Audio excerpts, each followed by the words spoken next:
Coffee and Cream on Hail Varsity Radio with Andrew Rogers and Damon Benning. They go down. There's a ground ball 7. First down. Mancini drops the ball. Contreras will score. Sloppy defense by the Cubs. Cardinals are on the board. It's 4-1 Cubs. Now the pitch.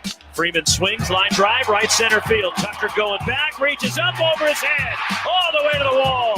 Around third here is Betts cruising into second base. And a 2-out double, and Freddie Freeman, career hit number 2,000, comes on a double to right center. With the bases loaded, the pitch in the dirt, goes for the legs of Perez. Here comes Siri, no throw home. Rays lead 2-1 on a wild pitch by Taylor Clark, and the other runners advance to second and third. Here's the 0-1 to Beloso. Hit high and deep to right field. Giving it a look is Scheichhofer, and this baby's gone! Gabe Beloso gives the Tigers a 4-3 lead. Prior to that, he struck me out on 3 straight heaters. I figured he was going to go back to that. It was not pretty. And then the first pitch blew by me again, so I knew he was coming back over there. They weren't going to switch anything up. And finally got one that I was supposed to swing out and put a good swing on it. Breaking ball to start, and Evans skies this one down the line and left toward the corner. Pearson back at the wall. That ball is gone! It's a grand slam for Evans! Hey, good morning, DB. Coffee and Cream in the morning on Hail Varsity Radio, powered by Currency. See, the voice is a little hoarse. Yeah, mine is terrible. I feel like everybody on this platform has a hoarse voice. Shane was telling me when we walked in, hey, don't have me ask questions today. I feel a little tickled in the throat. A little bit. We had, 7-on-7 Friday and Saturday, which is the first time. So 2 things. Note to self. I can't even hear myself. This is kind of. I know. I turned mine up too. So, do you like my nice little armrest I have right here? So the cool thing is, I was wondering why you moved that over. I don't know. I just felt like I felt like I was at the house, and I should probably just have a place to chill. So kick your feet up. So there's 2 things, and I think people that have coached for a long time will tell you there's 2 things that you need you need off-season training for. Number 1 is to walk the sidelines. If you haven't done it for a while and then you're back out there, you gotta get into walking, standing form. I mean, us old guys need good shoes. Can't lower back starts to hurt. First day you're out there, around. man, lower back's gonna be shot, and you have to train your voice. Right? I mean, Schaefer was kind of being serious on Thursday when he was like, "Yeah, the first thing I heard DB say was get rid of it now," and I was probably 20 feet away. And unlike a lot of other people that were there doing 7-on-7, you've watched me coach. I'm not a yeller to be yelling. I'm usually either saying, hey, listen, head on a swivel, 6 inches, right, face 2, you're stuff a like yeller for direction. Yeah, it's not. You don't just lay into kids to lay into them. You give them an objective as you are yelling at them. But majority of the time when you're so-called yelling in a game, it's because the crowd is so loud that you have to yell to be loud enough. And it was it was well attended, right? So that was something. Micah played over the weekend, and he was in KC, and I was coming back and forth from Omaha to KC, which I don't recommend doing. If you're going, stay. Whatever, but it was just chill. I haven't had what I would call a hot meal in probably 4 days. Yeah, that would probably be me too, but that's because I have people in town. Dude, so we're different, but I may have been you at 26. I can't imagine. You're going on listen, this is crazy. It is crazy. You're going on 2 weeks of people in and out of your house and entertaining. Yeah. Thank God for Ashley. She's been a huge help. For the in-house stuff. I mean, I was supposed to probably have liked my ex-wife when I was 26, but we weren't married yet. But she ain't putting up with that either. I don't under. This is. And it's all dudes. Like there's no ladies coming over. Yeah, that's just too much. Hey, there were 4 guys opening weekend. Now, as long as one of them now. was your brother, that, like I'm, Mhm. that would be chill. But because I'm a little biased, like I think I would like him, right? Like, cool, Right. But everybody else so far, these stories you've been telling me the last 10 days, I just don't know, man. Like you may be in a gots to go situation. But so a couple of things this weekend. And feel free to, you want the endorsement, hit me up, 402-699.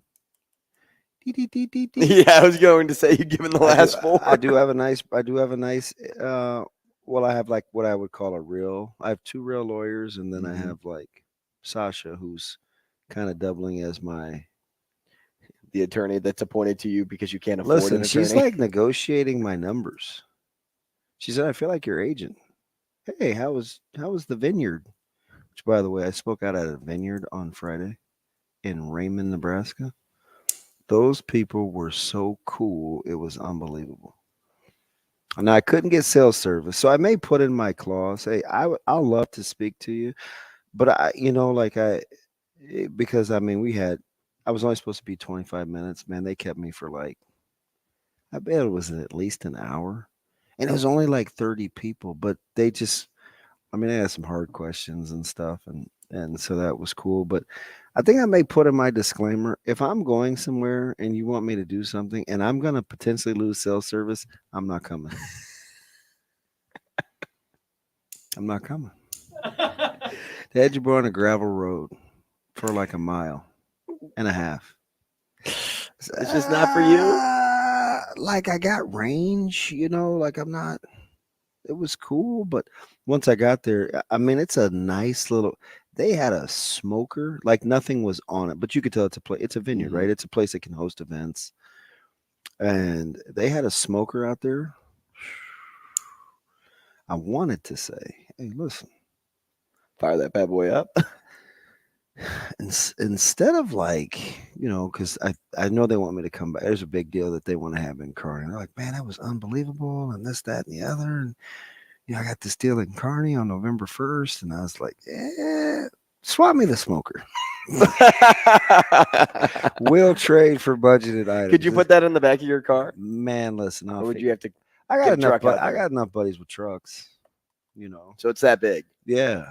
It's a double, and it has the big chimney stack, and it was a beauty. I've been trying to get the one from Vers that he has out back that he does his pastrami on, but allegedly it's not his.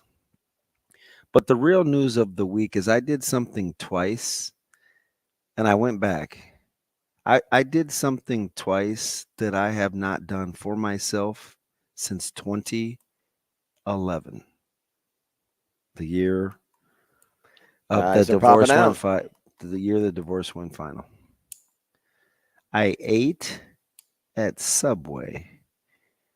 You heard a little chuckle? Yeah. You heard the little chuckle? I ate at Subway, and it was not a 6-inch bacon, egg, and cheese flatbread, which I've had probably once or twice in the last 11 years. I ate there twice in 30 hours. And is that because you were on the road? It was because Micah Daniel is a weirdo when it comes to eating on the road. He's very health conscientious. Mm-hmm. So he's not stopping to get Church's or Popeyes or any other good place. This dude loves Subway. I don't hate Subway. I vibe with Subway. It's cool, right? And he's like, Dad, I know what it is, but did you see the advertisement? Like for his birthday, he has a Subway card. He got a Subway gift card. Like he's that dude. He's like, Dad, coming soon, they're going to slice their own meats. You can't call them the House of Sweaty Meats anymore. Because that's what I used to say when I was younger. They peel the meat apart. I was like, right. This just sounds gross. Like, yeah, they peel the cheese apart. They peel everything apart. At least they toast it. But I'm telling you, and I'm not a toast guy. I may say it depends on what I'm dealing with. Doesn't LK use Chef Mike? LK is in Lil King? Mm-hmm. Lil King is fire. Don't they use Chef Mike? I don't know, but it's right by my house, and they're like I had it West for the Side first folks. time. It was good, but Ashley said she came back and she's like, Andrew, they use Chef Mike there. Chef Mike. Who's Chef Mike? In the microwave. Nah. Well, so does Subway to warm their sandwiches. No, they use like they have use both. Like they have a both. Toaster. They have both. They put it on the little thing. They slide it in, and they hit a few buttons. Oh, yeah, don't you had kid to start yourself. the toaster. No, don't kid yourself now. That's a toaster. No, bro. They put the bacon in the microwave. What is that called? It's not an oven. I know. I want one of those. I saw people. I saw people. I saw people on my TikTok do steaks on those things. Because they can get them super hot, like you get the good ones. But listen, here's the real deal. The kicker. Go ahead. So I had it twice, and it wasn't for breakfast. And I got I've never been there, but I see all the ads, right? So I was like, yeah, can I get a number 30? And this particular establishment in downtown Kansas City was not. The people weren't from. Well, maybe they were from here originally, but that's not their original descent as a culture. Okay. This dude looked at me. His eyebrow was so high as to this puzzle. One eyebrow? Look. He said, "We don't have a number 30. Does not go that high, sir." I said, I don't know. I said, you got a 99. I said, you got a 30. We got race car numbers. Because they're all those the sports stars Right. sandwiches, right? And Right. he said, "Oh, the beast." I'm not going to do his accent. He said, "Oh, the beast." And I was like, "Yeah, man, the beast." You know what? I'm not really feeling like this story. Can you give me a little bit more? So, I can like, really get into it? so it took like literally 6 minutes to get this hashed out. And then I changed from a 6 to a foot long because I looked at a 6 was like $8. $6. No, like $6.39. It was actually like $8.39, and the footlong was only like $13.99. Mm-hmm. So, like halfway through reading the thing, I was like, "Oh man, I want to get my bang for the buck." So I was like, "Hey, can I make that a footlong?" He was truly perplexed on what to do with the half a thing of flatbread that he cut in half. I said, "No, just use that. It doesn't have to be together." Right, just make two of them. Hey. The struggle was real. Amen. Amen. So what you can do is open up both. But it was pretty good. So today, I don't know what it is.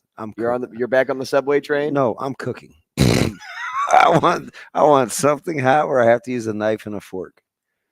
Seriously, I don't know what it's gonna be, but are you just gonna go to the grocery store and let it speak to you? No, I mean I got so much in the freezer. Like I'll make it happen. I don't know if I may take out steaks or kebabs or something, but your boy needs something hot, and I can't stand eating in the car. It's just I ate in the car at home, so let that mind twist. At the house, you ate in the car? No, I'm saying like food that you eat in the car, we ate at home. Oh yeah, but you're not afraid to just get by sometimes. No, and it's easier for me because I only have to feed two. I got a family to feed. A lot more than me. Let's just say that. Yeah. And plus, there was never really a point where I'm like, okay, I'm going to take 2 hours while I'm hanging out with my boy to. Do you know who I saw in said subway? 2 LSU fans. Oh, well, hey, I'm shocked that you saw an LSU fan down there. Listen, the cutest couple.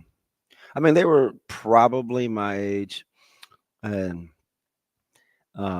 you could tell, I mean, my man was baked. I don't mean like we were just talking about off air. I mean like baked from being in the sun. He was lobstered? Man, he had the raccoon eyes going, and she looked like she had just came off the beach, and she had like this curly hair and this like flash dance sweatshirt, right? You know, kind of off. I mean, they were just a cool, fun little couple. Mm-hmm. And he's like, yeah. Quick meal.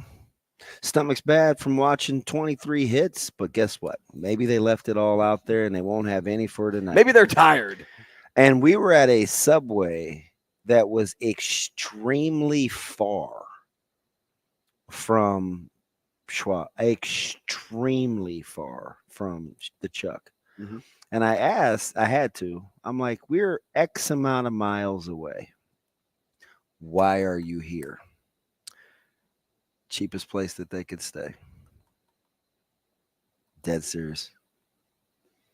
Listen, it was Bang for your buck. Listen, it was over an hour away. And in my head, but I didn't want to strike up too much conversation. I was like, aren't you spending that in gas? But then I told you some of those prices that I was jacking around with on Bonvoy. Yeah. For what was being charged when the CWS first started. Oh, no, he's saving money. That is indeed true. Hey, my man was the color of this table. I mean, straight brown. I'm like, how long you guys been? I mean, they're just living it up. And LSU, he said, just mob deep. He said he's met 50 new friends. Can you imagine going someplace and meeting 50 new, what you'd call friends? But now he never knew these people, met them, and they hang out every day. Every day for the last 7 days. He said since the elimination game. Can you imagine seeing the same? I'm like, nope. Yeah, you guys are way better people than me. That's like you having people in your house for 2 weeks. Hey, if they're your people though, like I'm telling you, next year we're gonna do the B&B thing. Because like if they lived here, it wouldn't be the same, right? Like so if you had a group of people that came in from that are like your. I'm still tripping off how when I said the number 30, he looked at me like I had a horn. Well, isn't that what I'm supposed to call it though? They probably just wanted to know the name of the sandwich versus the beast. Number. The one with maybe they don't correlate the one with the most sandwich. Meats. And it was only 2 people working in there. So right. I mean, we're in downtown KC. We're off of Broadway Street. And it took 14 minutes. And we're the only it's me and a little kid. I mean, he's 13. Mm-hmm. You talk about like just running into people cool as a cucumber. Saturday, when I was over at the Slowdown before the game, I ran into 2 people that I met last year down at the CWS. And speaking of cool, his last name's Cooley. So maybe I know a Cooley. If it fires in, can't be the same Cooley from Houston. No, Jeff. He's a paint dent. He's a mobile detail guy. So his name's Andrew and his dad, Ralph. They've been coming to the College World Series since 1997 when Rice played. That's awesome. So they were the first 2 people to give me an interview when Hurrdat Sports was starting up last year. Mm-hmm. So I was like, they were cool to me. I'm going to be cool to them. Like we DM on Twitter every time they come down. Oh, that's cute. So they were like, yeah, we got tickets to game 1, but we don't have tickets to game 2 yet.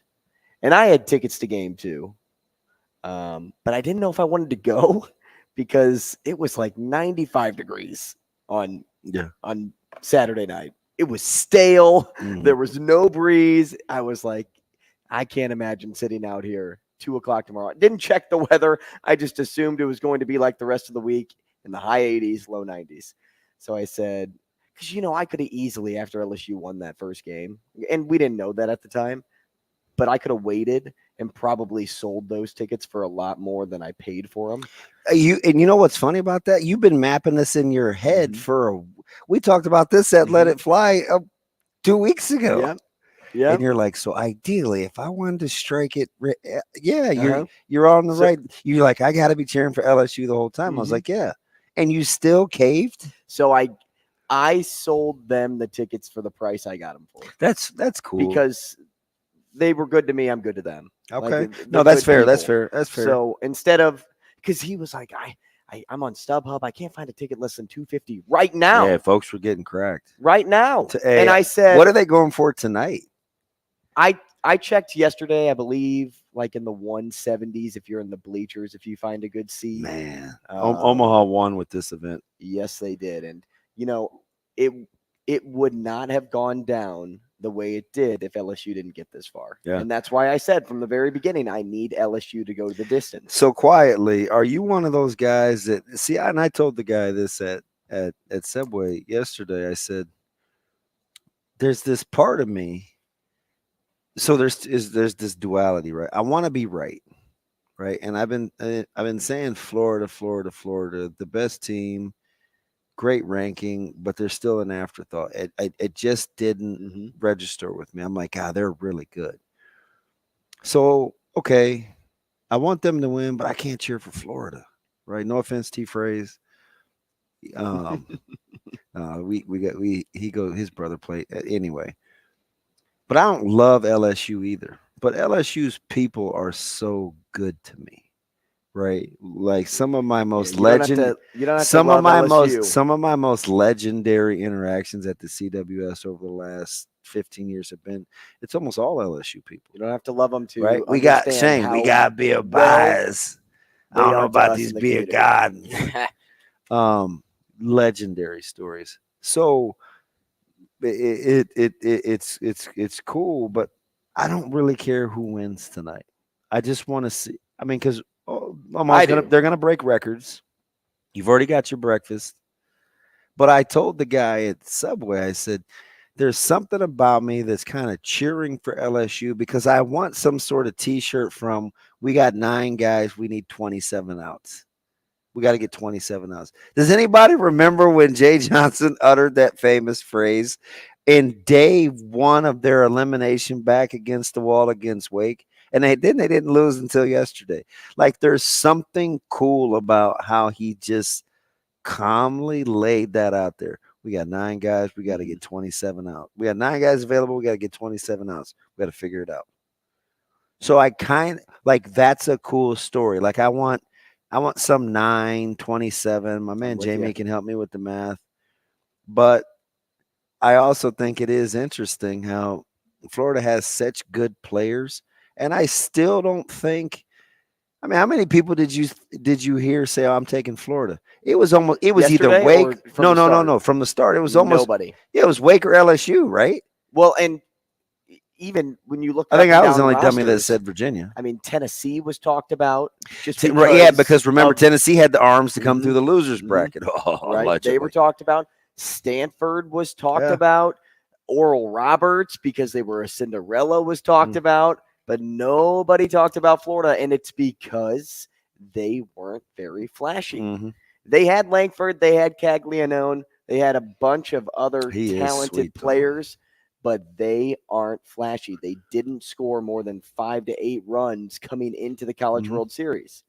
So in order for them to put their name on the map, they just had to be that team that just grinded out W's. Yeah. And they did, but they still got slept on because of it, because they weren't Wake Forest, because they weren't LSU, as you pointed out. But no, tonight, LSU, I need them to win. Selfishly, I do.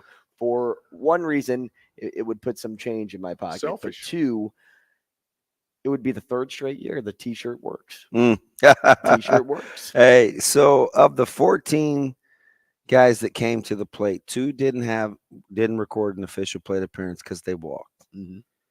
So let's say of the 12, how many guys that had more than 1 at bat, did not get a hit yesterday for Florida?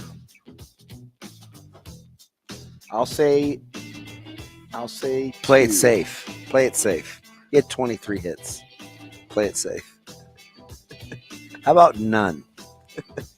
Everybody that had more than 1 official at bat had a hit. I can tell you who had 5 and who had 3. Golly, and they're the 2 names I are already rattled off. Tonight's going to be a gem, regardless of who pitches. Well, I'm curious if it's Skeens. Can't. You make it an inning or 2. Maybe can. Oh, boy. We'll be back. Rogers and Benning will be back in 5 minutes.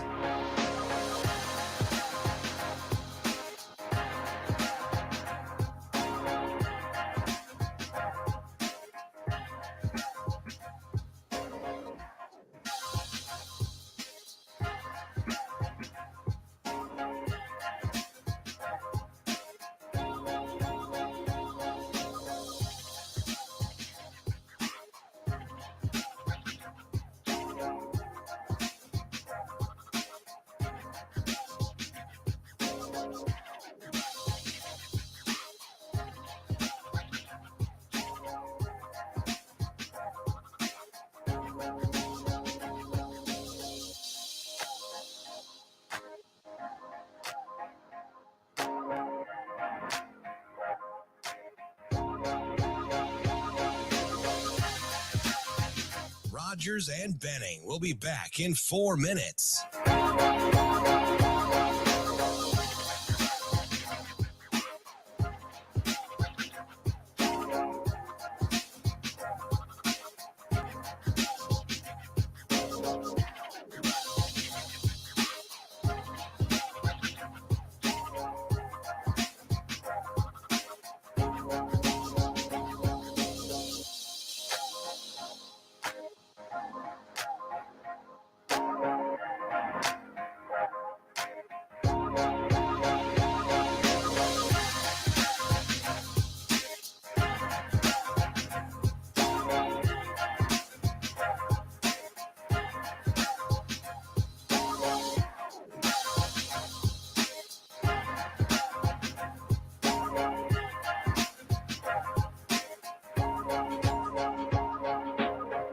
Rogers and Benning will be back in 3 minutes.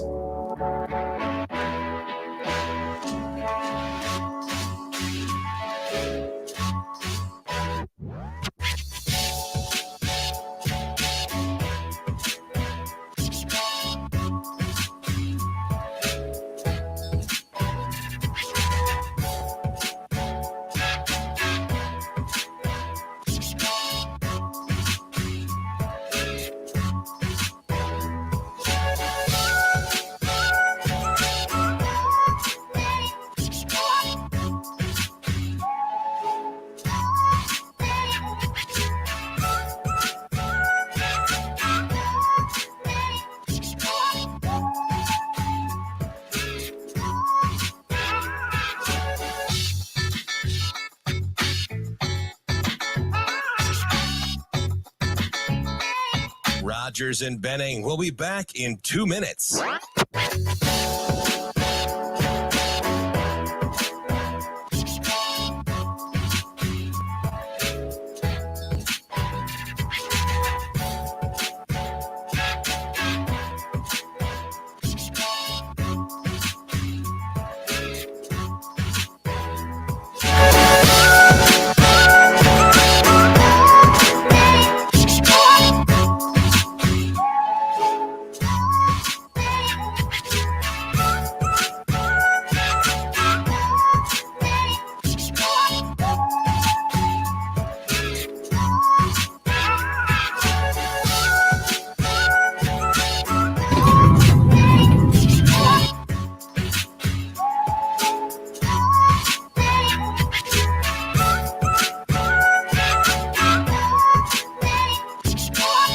Rogers and Benning will be back in 1 minute.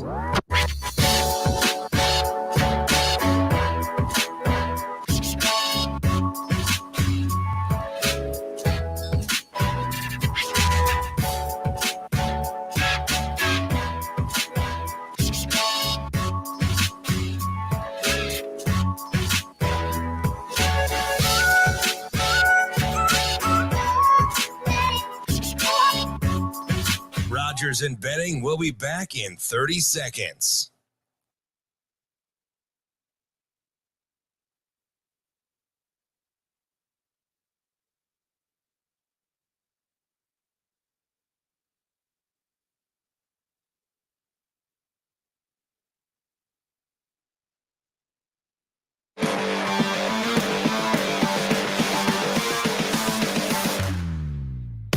Coffee and Cream with Rogers and Benning on Hail Varsity Radio. And the LSU faithful making up 98% of the people in this building are on their feet. Got him swinging 17 strikeouts, matching the 9-inning record here in Omaha in a finals. It's the way it's supposed to be, Rav. We're supposed to be tied going to the ninth. That's the way this entire series has been. Don't go anywhere. Talk about supposed to be. That's how everyone drew it up, right? Ty Floyd, 17 strikeouts in game one. Everybody had that bet. Hey, so do you know my favorite thing about KP? Shane, you know this. Like, I've known him forever. High school opponents, the whole nine. KP is one of those guys, and I'm talking about Kyle Peterson, that is so comfortable in who he is. Every time you're talking to him, it's like you're on his couch or at the bar, and you're just talking baseball and you're learning something. Like that's his vibe. You've done this. You've been on TV a ton, right? So sometimes, hey man, roll your shoulders back. Listen, my man could be slouched in his seat. He could have his hands in his waist or at his waist. He just gives you the vibe that he knows what the heck he's talking about, and it's at his own tempo. Like he's a real one. There is no manufactured broadcast. There is no let me check my notes. Nah, man. He is just low key shooting a breeze talking baseball. He's fantastic. Well, and that's why I said and that's if you have to do TV, because driving back from KC, it was K2 all day, every day. Because you talk about the ability to paint a picture. Well, he's done it once or twice. So there's two things that Kevin said the other day. There was a ball hit, and it turned out to be a long single, and it was I think it was Saturday night. And from the moment that ball was hit, and I'm listening on radio, I'm in another state. And it's like, and a long single, right? Because he's talking about where it's hit. And he's talking about the two players that are running that could make a play. He's like, that's going to get down. He cuts it off. Oh, heck of a play. At no point did I ever think that was going to be a double, even though he said it was hit towards the gap because of the way that he described your boy cutting it off. It's like a fantastic play in the outfield to hold him to a long single. And I'm just like, see, that's what I need in my life. I don't need balls coming off the bat and people lead me to believe that it's a home run and it's a freaking can of corn. I don't need any of that. Like, I knew exactly how that ball was hit just by listening to him. You know what I'm going to say? And this one's hit to center, Cruz underneath it, gives the fair catch signal, and puts that one away. 2 down. He's just so good. It's just like that's how it's supposed to be. Like he's just when you have very few that can do it. When you have a gift, he's just gifted, and he can do 3 sports. And he's done hockey. Still making 4. It's insane. Dude, and I hate giving him any credit because he's my friend, but he's just ridiculous. Just absolutely ridiculous. But did you see the onslaught coming after LSU jumped on him early? No, actually, I would have thought that Florida would have taken game 1 and LSU game 2. I would not have thought it would be the other way around, and Florida would completely blow them away after seeing LSU win game 1. Let me ask you something, because you play some short. You think it would be easier to let 23 or 23 hits roll off your back or 4 errors? 23 hits. Right, because that's kind of a right. Like, yeah, maybe they used them all and up. If we're gonna field a ground ball, how about we use 2 hands if we're trying? I don't know, man, but they've been piecing together this mental infield, trying to save arms and do like it's just. Hey, trust me, I'm with it. But watching Thompson field a ground ball every now and then, I'm like, man, it's not the move. If you're trying to turn 2, if you're trying to roll them and you're in front of the ball, to have 1 glove down. 4 of those 5, he's got your hand. Like, no, so do it collectively. So you think the hits are more of the anomaly? And obviously, you're not going to see more than 20 hits in a game. I mean, very, very, very rare. But you think that one's easier to shake off than it is the 4 errors? I really do, because they had 5 as a team. What you can take away is this. Look, Florida was seeing the ball really well. The wind was helping a ton in this game because, if you looked at some of those home run balls that got shot straight up into the clouds, it was just carrying over to the fence. And it was a lot cooler yesterday than maybe you would have thought just watching on television. And it was not hot. And you can talk about momentum. Right? They had a lot of momentum once they got that first home run and then the grand slam and then the hits kept coming. So when you're stringing together hits, when you're comfortable, when you're confident, it's easy versus if you have 3 errors, 4 errors, that's a mental thing that only you can really shake off. No matter who talks to you, you have to be the person to brush that one off the shoulders. You need to get that next ground ball. You can't be thinking about it for 3 innings until that ball comes to you, but you are. Because at that stage, if you know one error, which it did, led to a grand slam, and now all of a sudden, after having a lead, you're down 3, you're like, okay, this was on me. So you're thinking about that as runs and hits are just piling on. We've seen that two or three times in this series where kind of an innocuous, we saw it with Braden Taylor in TCU. An error at third turned into 3 runs, right? We saw a slippage from short on a throw turned into a crooked number. We saw yesterday a Bootsy Collins. Shane, do you know who Bootsy Collins is? Okay, we won't Google. You're going to be like, how would I have known who Bootsy Collins is? Makes me feel better. A boot turns into a potential grand slam. Just look at the glasses. Yep. Got it. We had George Clinton, because George Clinton used to do some stuff with Bootsy Collins. We had George Clinton on. Oh, if you would have said William Earl Collins, I would have known. Come on. We had him on an interview once, and we had to let him go. He started talking about Viagra and doing concerts, and we were like, this ain't going to go well. Shane, do you remember that? I'm trying to forget that. Dude, I'm serious. Hey, what are you using to strum that guitar? Bag.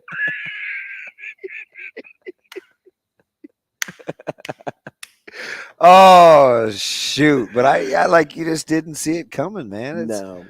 Kind of like, but I did see 3 games coming. Kind of like the Cardinals winning in London. You just didn't see that coming either. I also yes, you did. You had to get off the schneid. Well, I'll tell you even though Wainwright this weekend was still throwing BP. Wowzer. So I'm ashamed to be a Cardinal fan. I'm ashamed. Stop it. You're rocking the gear. I always am. By the way, I am ashamed at my fan base. Why? They were the ones that forced Adam Wainwright off Twitter. Adam Wainwright closed down his Twitter like a bank came with a foreclosure. Dude, he just shut it down. And for what reason other than one game? Like, let's really think about this for a moment, because he hasn't been fantastic. I'm with that. But if you look at his last 6 starts, there has only been one time where he's allowed more than 3 runs, which for a guy that's 500, it's pretty good when his velo is going down. Okay, 3 runs, that's okay. His ERA isn't great, but in 6 starts, like if you're only giving up 2-3 runs, your offense should be able to pick you up from those 3. There was only one time where he had 5 runs in that 6-game stretch, and they won the game. He got the win in that game. So we're talking about a fan base that watched this guy throw roughly 5 to 6 innings an outing and then get after him after one game. And I know you're frustrated. I'm frustrated too. The team isn't good. You're in last place in the Central. You're watching the Reds do something that you thought should be you. I mean, you flip-flop what the standings look like from last year to this year. I get it's frustrating, but to come after a pitcher with like nasty things to say, you're talking about one of the more unselfish, character-driven individuals. He's Mr. Cardinal, isn't he? He sang the national anthem on opening day. Who does that? He's a dad, right? He's a dad of this team. Oh, I mean, it's okay to get mad at dad every now and then. Yeah. But ultimately, at the end of the day, who carries most of the respect? It's dad. So the only guy that I've seen get this much heat that toes the rubber for the Cardinals, because there's so many Cardinals fans here locally, is your man, Mr. Cecil. Brett? And it was a couple years ago. Yeah, Brett took a ton of heat. But that was a guy, if there was anybody, if we were going to shut down his Twitter account. Yeah. Well, can't Closenthal. I mean, Trevor Rosenthal. The Rev. He went to an all-star game and then all of a sudden pitched like Cecil. So, yeah. I mean, relief pitching always is maybe it's just pitching in general gets the target. Who knows? All right, we'll set up the show when we come back. Maybe. Rogers and Benning will be back in 4 minutes.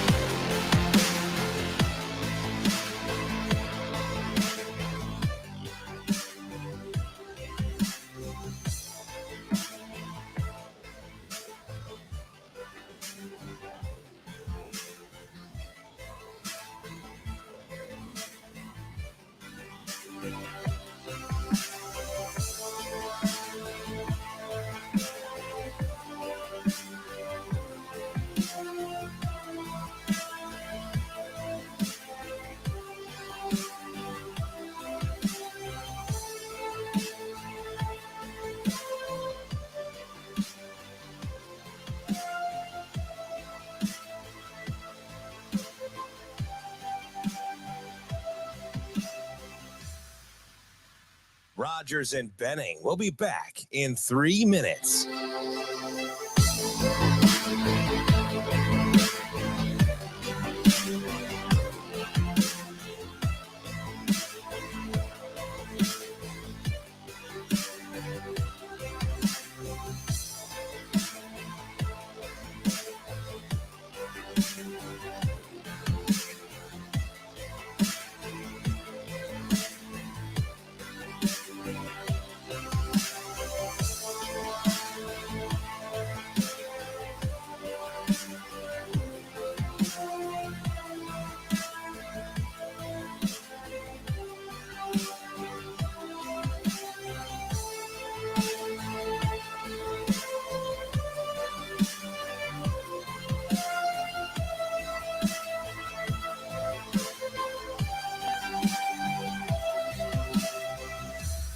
Rogers and Benning will be back in 2 minutes.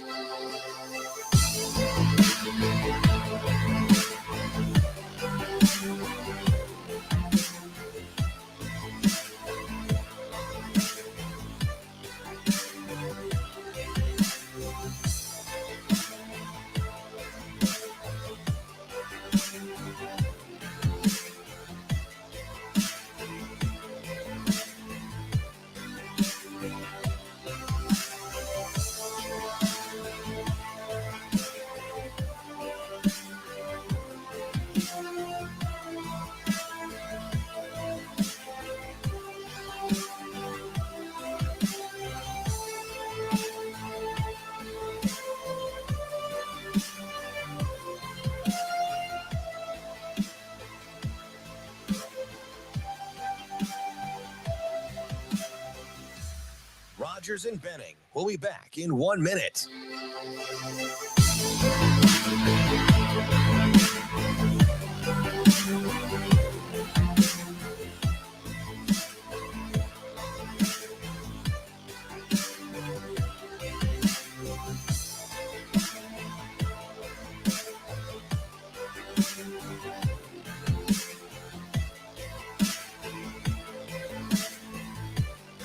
Rogers and Benning will be back in 30 seconds.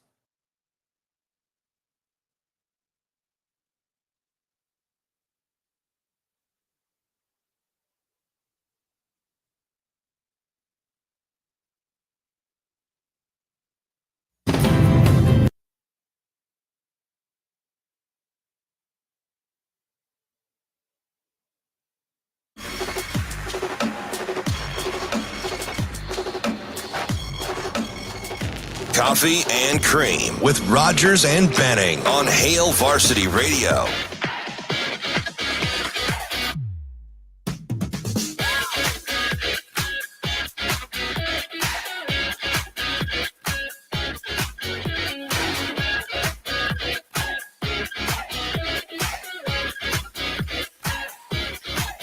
Welcome back.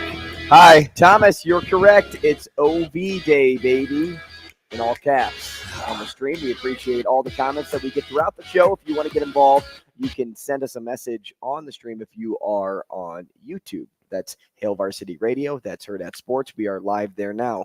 If you want to give us a call, 888-638-4876. We take calls all throughout the show. 590 ESPN Radio here in Omaha, where we are live right now. We'll be on in Lincoln starting at 9 o'clock. Kafor. On KFOR. Kafor. Like Okafor. Yeah, Preston. I have an Okafor. We have an Okafor. Yes, we have Preston. We had his brother Wes. Mm-hmm. They had an older brother Collins who played running back. Are we delivering pizza? Pies? I don't know, but that's the place in Lincoln that everybody loves. Look at the thing he's wearing to cup his back. That's what you should wear when you're coaching. Hey, so Shane, what's Lamar's?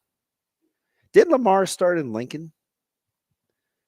Donuts. Oh, I'm like, hey, I love how you're looking at me. You're like, I'm like, shoot, man, is it a pimple? Is it a horn? You're looking at me like this idiot. I'm like the Subway guy. So I know that there's one off of Harrison, but I thought that place started in Lincoln. That dude had some. I did not know Lamar's was popular like that in Omaha. So did we go through this before? No, we never talk donuts. We usually try to talk. What's sports. the best donut shop? Listen, don't ask me because I'm weird and I only eat 2 donuts. So I'm going to guess glazed, like just a normal glazed donut. No, sir. Are you like a cake donut guy? I'm not a cake snob. Some are raised greater than cake. I'm not that dude. I'm a fritter guy. All right. I knew that. Apple fritters. Yep. Yeah, and I'll even blueberry. I remember you went around to like 7 Krispy Kremes. So I'm that dude. Fritters. I'm that dude. Right? Like you tell me a good grocery store, a knockoff bakery, like I'll go try a good apple fritter. So I'm team apple fritter. And I'm the dude that likes the blueberry, the flaked kind of glazed guy. Do you know what I'm talking about? Like, so flaked. The blueberry, just like the little speck. So Cracky Creams has it. Even though they stopped kind of making it. Hostess now makes it. Yeah. Yes. Yeah, the Hostess makes one, and so now you can see them in a lot of places. And cake or raised, they don't have them raised normally. They're usually always cake, but those are the only 2 donuts I eat. I don't, because I'm pretty good about it. Like if if I'm gonna splurge, I'm going to. So I don't waste a lot of splurges. Like I don't eat candy unless it's a gummy bear. And I'll only eat a gummy bear depending on what else I want to splurge on. Like, so I'm not just like, it's not just like a free for all. Haribo. Listen, I saw the rings. I like Boo better. We Googled the pronunciation probably 4 years ago on of Haribo. Yeah. I think that's what it is. They had the rings at a knockoff place. The rings like you used to buy or you'd sell in school. The rings, not the gummy bears, the rings, the old school rings that look like gummy lifesavers at a little knockoff. To bring you back? Basically, it's like the 4 Aces of Omaha. You're getting acclimated to the city. You're kind of go to 4 Aces off of Farnham. Or Leavenworth. It's across the street from the old Leavenworth Cafe on 24th. Not to be confused with the pop group, the 4 Aces. Go to 4 Aces. It's a nice little thrift convenience store. I got you. Yeah, okay? I see it. You may get the Willies, but you can find some good stuff in there. You can get old school Now or Later. Does it have a sign that says low price? Yes.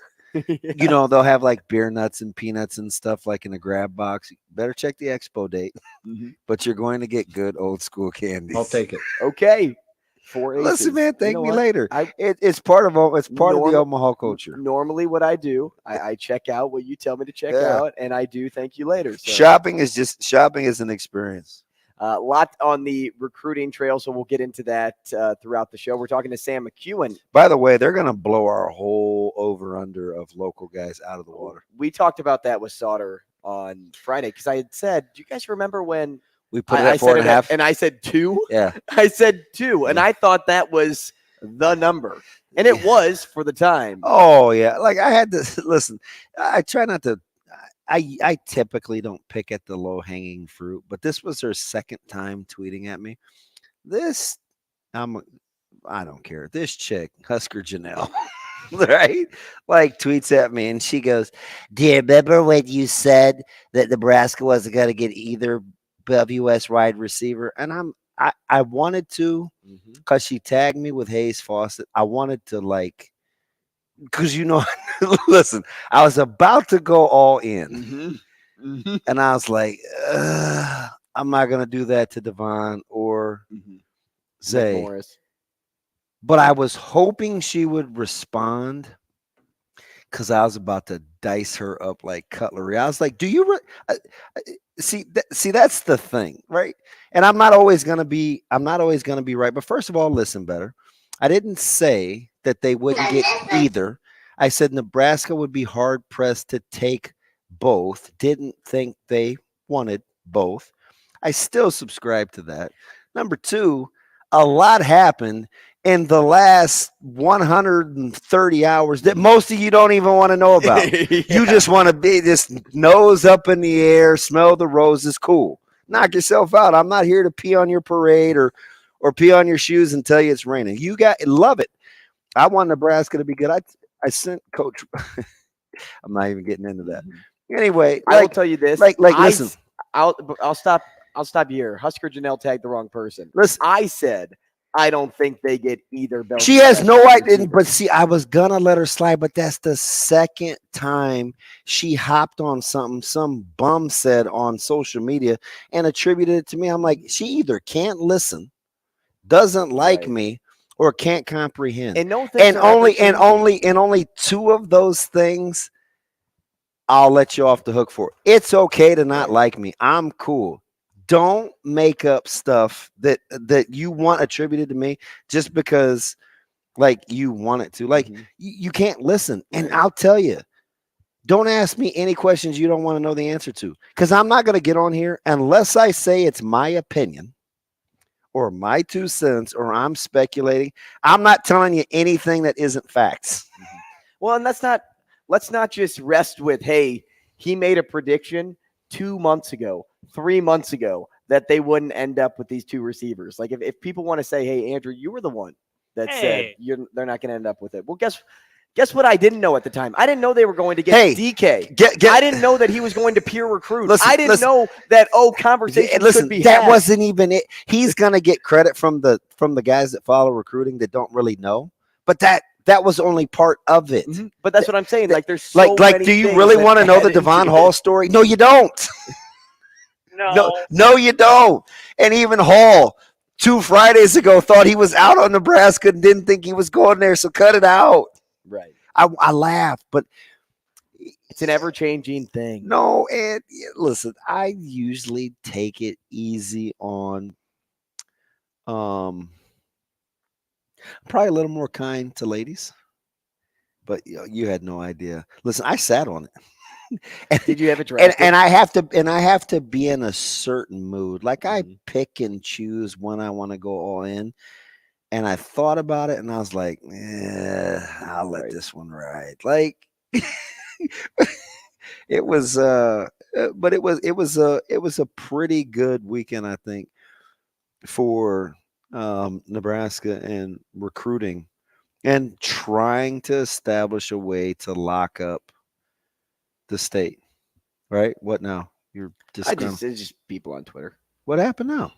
It's on the Wayno thing. We'll just wait till we go to break. Are you mad about Wayno again? I think there's people. Okay. Wayno's ERA is over 6, bro. Oh, you're talking. Let's ease up on the one game talk. You gotta. That's from Matt, right?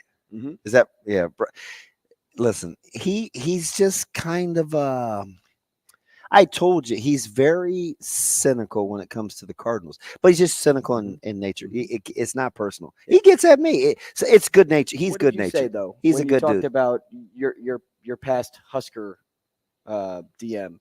You said, "Listen, what did I say about Wayno? What did I say? I said, look at the last 6 games. I didn't say look at the season. He's good natured. He doesn't. He's hard on his own team. I'm with it. He's hard on the Cardinals. I'm with it. We've been going back and forth for years. This is fine. 1 game in 6 is what I said. Get up, baby.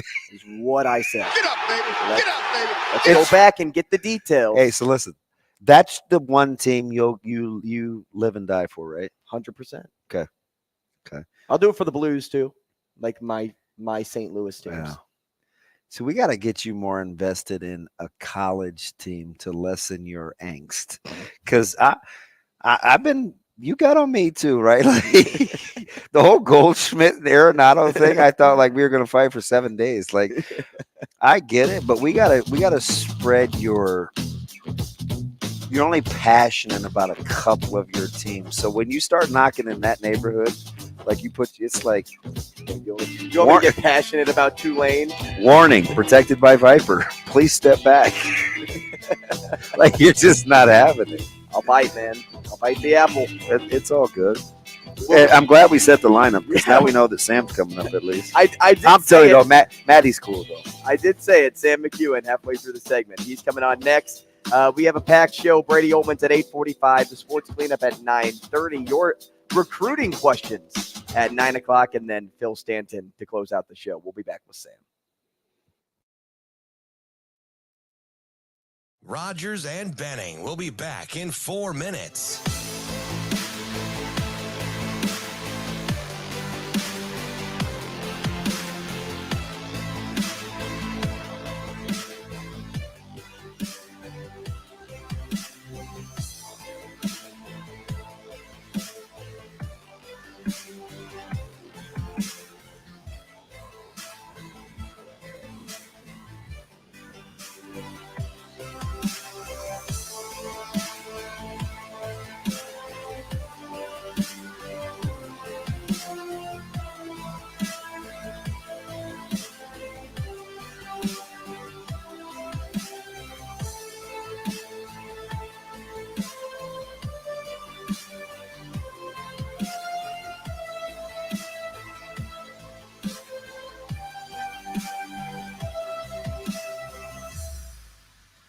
Rogers and Benning will be back in 3 minutes.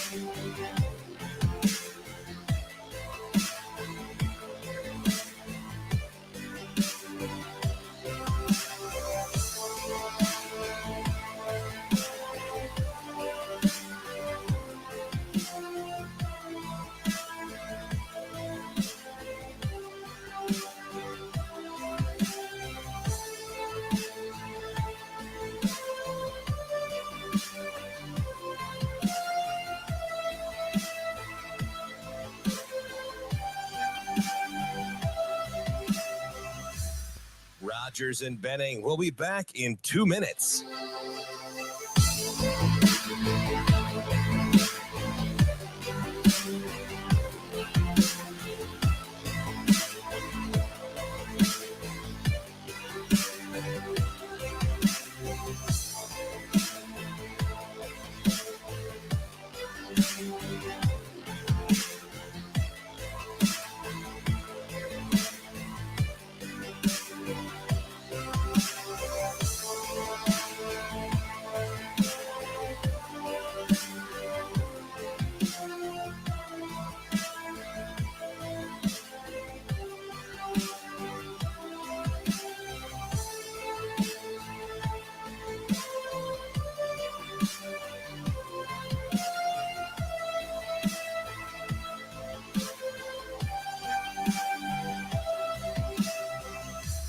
Rogers and Benning will be back in 1 minute.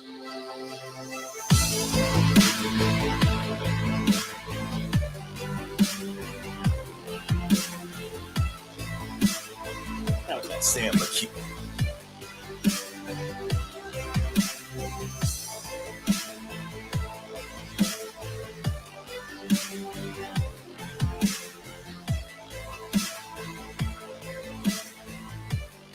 Rogers and Benning will be back in 30 seconds.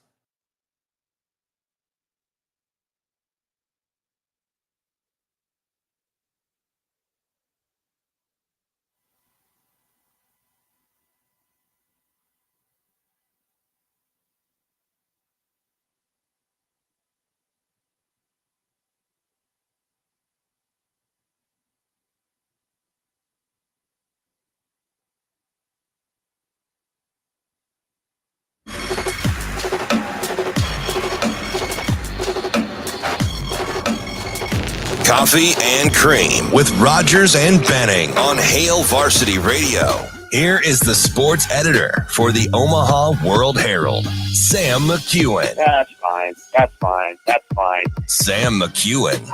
We're gonna throw the ball, and you just stand back there and throw it where you want to go. That kind of thing. Sam McKewon. Are you guys going? Sure. Now, Sam McKewon. By far the most impressive Nebraska drive of the day. Diedrich for the first down. Ball is inside the 20. Diedrich cuts for the end zone, Diedrich into the end zone. So he comes right back with Darren Diedrich.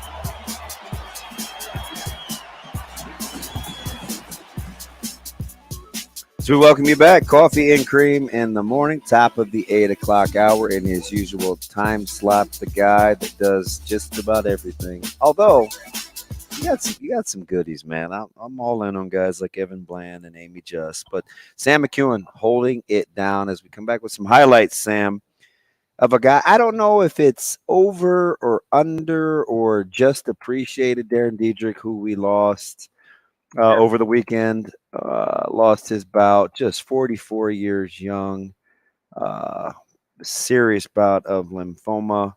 Cancer sucks, but man, Sam, when you heard the news and you did kind of the little write up, what were you thinking there? I knew about the story from 5 or 6 years ago. Right. Now there weren't a lot of stories in between. And so I saw the tweet. I assumed it was that, but you never quite know. So we kind of got to wait for the AP to put something out because, I covered Nebraska football at the DN from Daily Nebraska, and a lot of you great ones. 1996 through 2000, and then I worked for a small website in 2001. So I covered a good chunk of Diedrich's career, not the 2002 season, but a lot of it. And I always felt like, he was really talented. He kind of had a tough act to follow. So, if you look at, and I think all about what it's like to compete in a great room. In Diedrich's case, he was the starter in 2001 for sure. He was the number one guy, and then he shared it with David Horn in 2002. I think he always had to be like, I'm not Pharrell Buckhalter, I'm not Dan Alexander, I'm not Amon Green, I'm me. And I think that I don't know that was always an easy thing to manage. He had culturally as well, Sam. You're spot on. Yeah, he was from Canada. Really smart guy. Scarborough. I don't think it was easy for him to have to follow in those footsteps of some of the other guys that had been there. And Corral and Dan weren't necessarily the similar people, but I think that he had a very nice season in 01. Obviously, I remember a couple of costly fumbles in his career. Yep.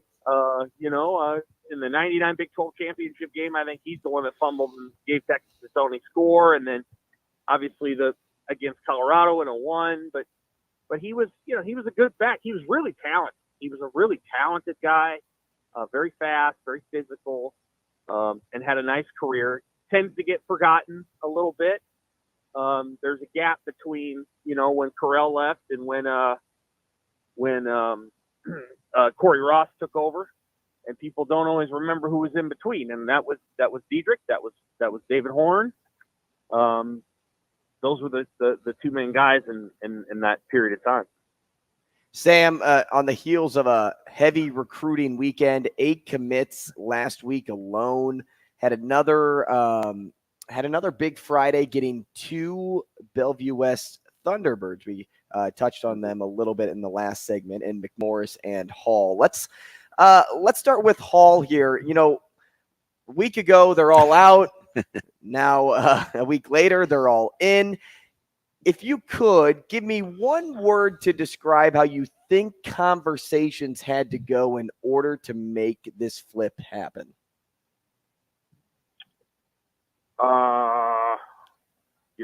I think the word I would probably, how about leverage? Here, they had to. I think there just had to be a meeting of the minds about Hall's desire to actually play at Nebraska, and again, I'm not saying that receivers are interchangeable, but you can go find another guy that that does a lot of what Devon Hall does out there, and so there are positions where that's much harder to do. Receiver isn't necessarily one of them, and so I think Nebraska had options, and every team has options at receiver, And so I think that there just needs to be clarity about, if you want to come to Nebraska, then come to Nebraska and do it now, or I think there's a sense that we're going to move on. And I think the initial time, I think it was like, okay. And then I think there was a conversation between family and Nebraska. Mm-hmm. We are where we are. I think it's a plus for him for sure. Right. To be clear, there are a few players who have left Nebraska and done really well by that decision, for a variety of reasons. The one that I think of is Easton Stick. That was the best decision he could have made, to not be fourth string at Nebraska as a walk-on or whatever. He goes to North Dakota State. He builds a life and a career that he would not have had at Nebraska because Tim Beck didn't believe in it. And he gets a second chance. He gets a second contract, and he's laughing all the way to the bank. Right. So there's circumstances where you do that, but there are a lot of circumstances where there are kids who leave, and I'm like, and no offense, another one. He went to tight end U, and that all made sense. But there's other circumstances where I'm like, even if you have a great career somewhere else, that school's not going to care. And I think Tennessee is an example of that. Like, I don't think Tennessee has that much really fidelity to any player who's not named Peyton Manning or Heath Schuler, who was a politician and was famous there. So they just don't, I think if you go to Nebraska, even if it doesn't go exactly the way you want, I think you're recognized and you're part of that family for a long time. And, so I think he made the right decision to go to Nebraska. I just think that, and we'll see, what's in store for him. I think he's a very good player, and we'll see what happens. Just like Xavier Betts made the right decision. Xavier Betts went to Nebraska. He had a couple of interesting seasons where he did some cool stuff.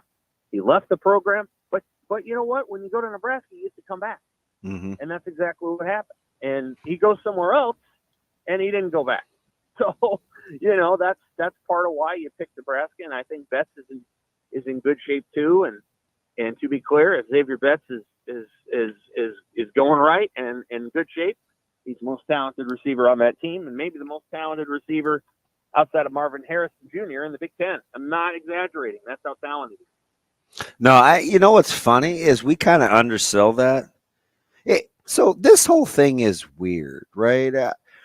I reconcile this in my head, and full disclosure, right? I see most of these guys a ton more than, let's say, like the layperson or the people that follow recruiting or the people that actually do recruiting.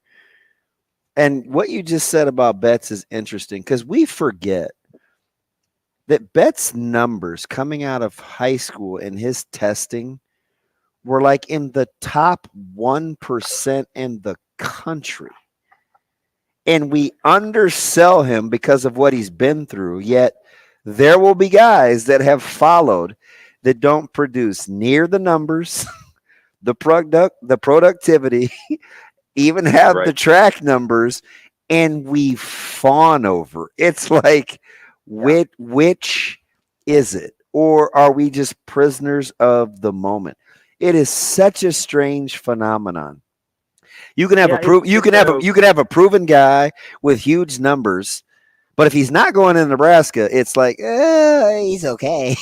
But if you got another guy who's got really good measurables but hasn't done a goddamn thing, but he's going to Nebraska, it's like, whoo, right?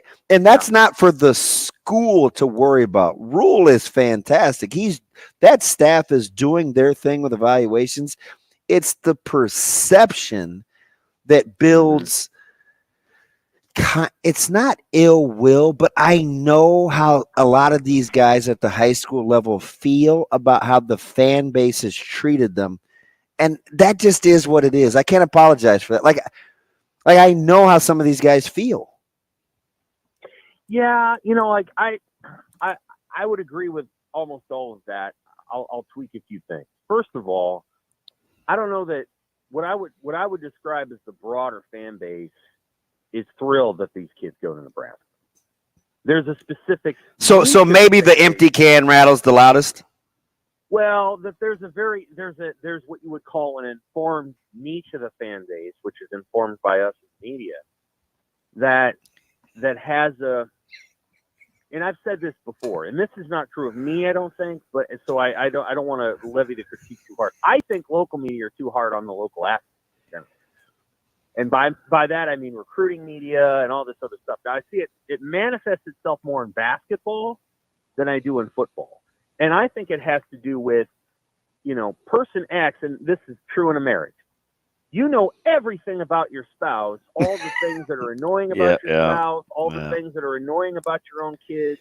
You don't know what's annoying about, your friend's spouse. You might know them a little bit, but you don't know everything about it. And I think part of what happens is people know so much about local prospects, and they don't know anything about some kid from Kansas City, that a lot of times the whispers become louder than the strengths without understanding that, relatively speaking, kids around here are normal, no more flawed than some kid from another place, and maybe less flawed. We just don't know that because you either don't take the relativity into account, or B, you haven't been around that much, or whatever it is. And so I think sometimes, and again, I have been ridiculed, and maybe I'm completely wrong, but like, people will tell me, I can't believe that you don't understand that all these other schools that are around here didn't offer player X, Y, or Z in basketball, so why should Nebraska? And my answer has always been, it isn't their responsibility to offer those kids. Those kids don't live in Nebraska. It's Nebraska's responsibility. Tim Miles didn't do a good job. It's Tim Miles' job to do that. That's what I would always say. Or the same, conversely, but along the similar thought, you may see other schools offer, knowing good and well, like in football, those kids can't say yes yet.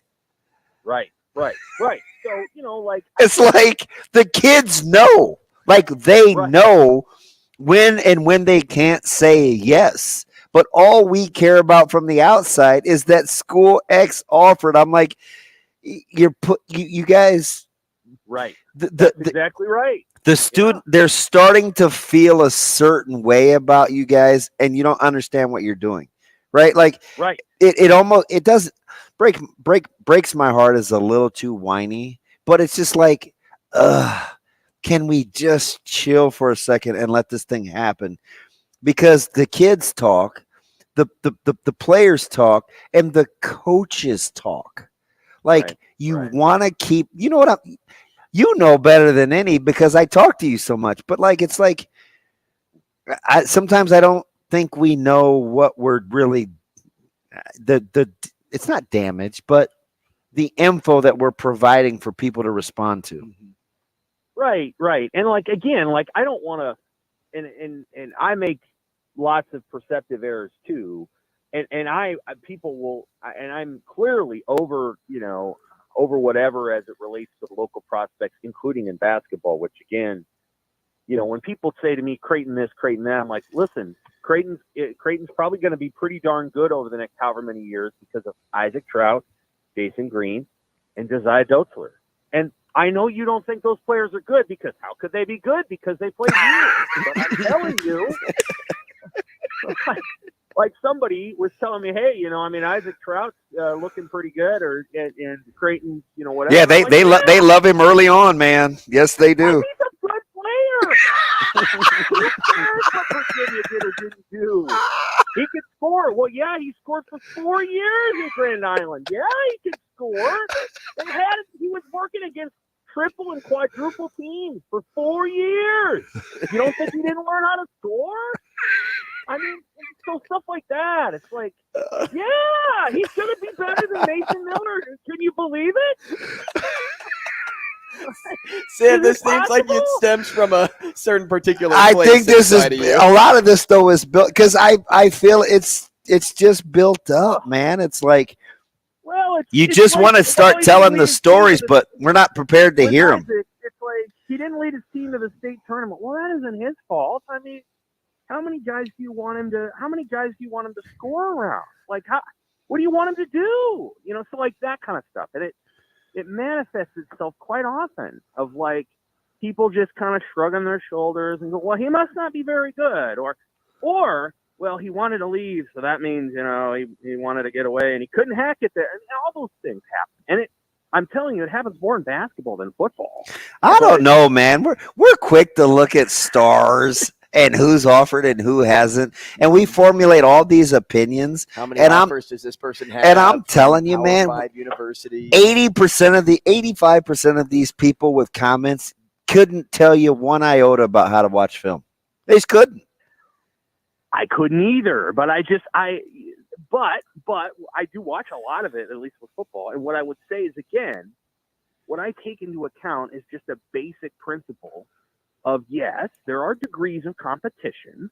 And if a kid is playing in, 6A Georgia, yeah, the players are probably better than they are here. So, yes, the competition's a little better. When you turn on Gabe Irvin, he's playing against better players than he would play against in Class A competition in Nebraska. But relatively speaking, if a running back here in the state of Nebraska is really good at the Class A level, he's probably really good. There are exceptions to the rule, but they're not, so I think people just get very, and it used to be, if you go back 30 or 40 years ago, when you were in high school, people didn't 30, not 40. But,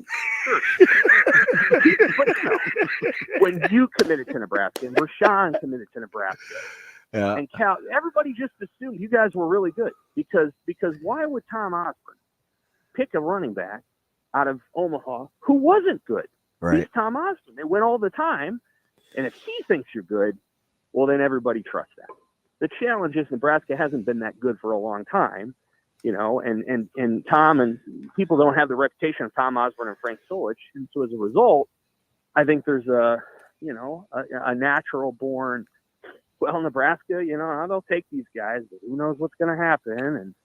And I think the high school coaches feel that a little bit, and the parents and all of those things. I just think at times we can be too tough on the local kids, as if, again, the real challenge is going to be, well, could they have played at Oklahoma? Listen, I'm just going to take at least early on, Sam, and I'm not just puffing him up, but Coach Rule, especially locally with the latest commits, won out.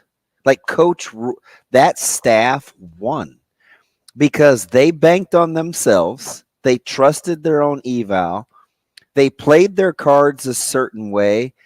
And lo and behold, people like it worked out for them. They were rewarded, right? So I don't know, like if he wins this year, and I don't know at what level, but you better look out because this state would go insane. This staff totally dictated the recruiting parameters for the in-state commits. Totally. I believe that. I mean, look how it played out. He's a very strong personality. Yes. And I think he also, if you add winning to that, you better hop on board. You better hop on board. How quickly would this state shut up in regards to just all the noise that surrounds the first year of Matt Rule they win? If I'm just telling you, if he wins, it's a wrap. Yeah, so, I mean, fans want that anyway, and I think most of the people covering the program would, if they go 7-5 or 8-4, I think that's a stretch. It'd be a lot more fun for us. Oh, sure, yeah, like everybody can see that. I just think there's been, as it relates to the local talent, as we talked about, there's just a complexity around how we view, and maybe it's beneficial that Georgia really did want Carter Nelson. Because maybe it helps people understand that it's likely and maybe possible that people have been sleeping on prospects in this state. This is part of how North Dakota State and South Dakota State won national championships in the FBS, is by taking the kids that other the Power 5 schools didn't want, and they should have wanted and didn't because they weren't paying attention. And now those schools are coming in here and recruiting and now you see more schools coming into town and recognizing the value of the players around here. I think that's that's a good thing. And I think Matt Rule is willing to do it too. So obviously, Callan Barnard at Topeka, Kansas. Well, nobody was recruiting that kid, but Nebraska thinks he's good enough, and we'll find out if that's true. And one thing I appreciate about Rule is I suspect if I were to sit down and talk to him, he would say, hey, this kid, if you put him in this place or this place, he'd be a 3 or 4-star kid. And good athletes can be found everywhere. And I think the Rule is confident enough to be able to turn a player into something more. After spending 30 hours at Hy-Vee Arena, formerly known as Kemper Arena, in that area, there's a lot of reverence for both Leipold and Kleiman. And I got into with a couple of guys that I felt like are pretty in the know about Barta and things like that at the high school level. And it's weird how relative to the state, they hold their coaches in similar, like you were using Nebraska and TO. That's a lot how the state of Kansas and Missouri feel about Kleiman and Leipold too, where they're the barometer, they're the benchmark. Like if they do this, then this must mean this, right? It's kind of scary if you're in the regional area how those coaches have garnered such respect so quickly from their talent evaluation. I can believe that. I think both of those coaches are, they probably sell in their own way, but they're not what you call sales. And so, they're kind of salt of the earth guys. And so as a result, I think there's probably if he says it, he must believe it because that guy doesn't have enough personality to lie to me. So, I think there's probably some of that there. You can't say that. I think Kleiman's a really good coach, and I think if they had, I think he'd have been a great coach in Nebraska, and I think he's going to be a great coach at Iowa when he goes there and when Kirk Ferentz retires. So, Iowa's got it set up. I mean, they're in great shape, man. And that I think that will happen. By the way, when the time is right, we'll see if which AD Iowa goes after. Do they go after the guy at Kansas State, who I think would jump to the Big Ten in a heartbeat, or do they go with best guess? But yeah, good conversation. Probably not exactly what you wanted to talk about, but hey, listen. Sometimes we just let you go, Sam. It's all good. And aside from that, Sam, you better keep those listening ears open, because if you made a prediction about this and then all of a sudden 2 years later it doesn't happen, you'll probably hear about it. I will. Yeah. All right, take care. Hey, see you, Sam. It's a lot in there. Sam McKewon. Yeah. I like how when you bristle up in your seat, when you talk about recruiting, you can really take a deep look into the weeds, and we can come back to it. Should we? Yeah, it's fun. We'll be back.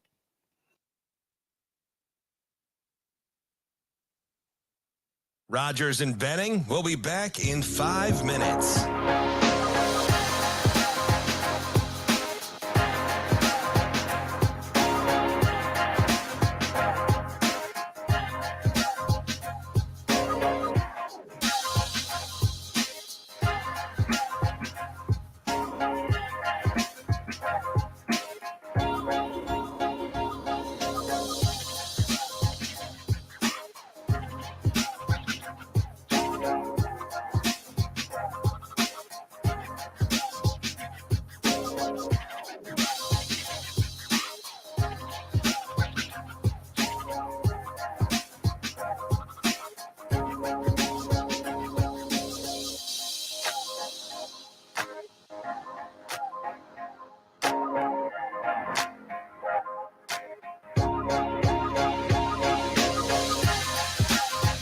Rogers and Benning will be back in 4 minutes.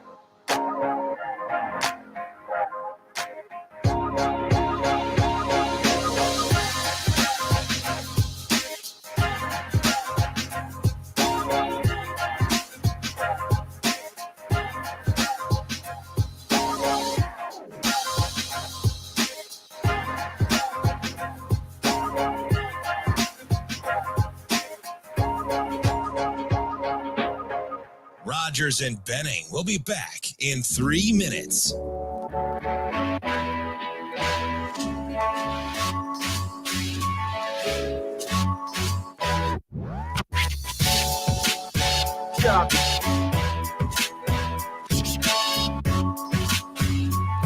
Job to do that. That's what I would say. Or the same, conversely, but along the. To offer those kids don't live in Nebraska. It's Nebraska's responsibility. Ken Miles didn't do a good job. It's Ken Miles' job to do that. That's what I would say. They're around here didn't offer player X, Y, or Z in basketball. So why should Nebraska? And my answer has always been, it isn't their responsibility to offer them.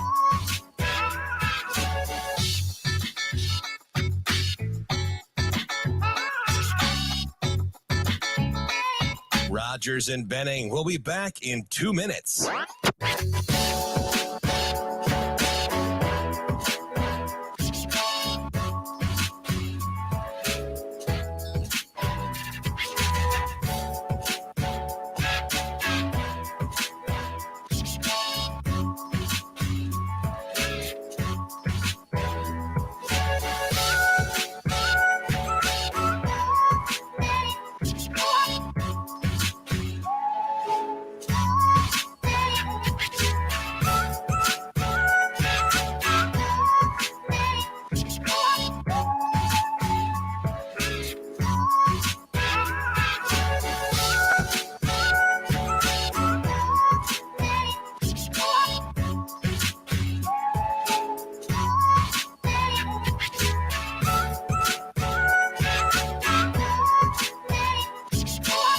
Rogers and Benning will be back in 1 minute.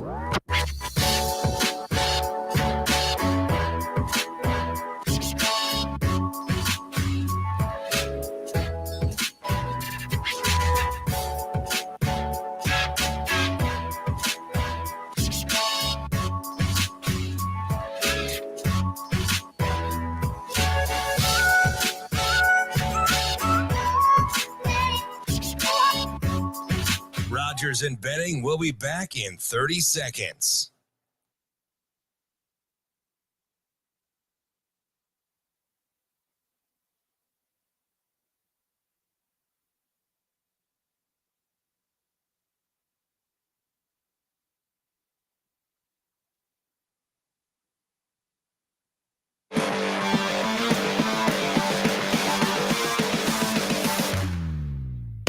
Coffee and Cream with Rogers and Benning on Hail Varsity Radio. They're around here didn't offer player X, Y, or Z in basketball, so why should Nebraska?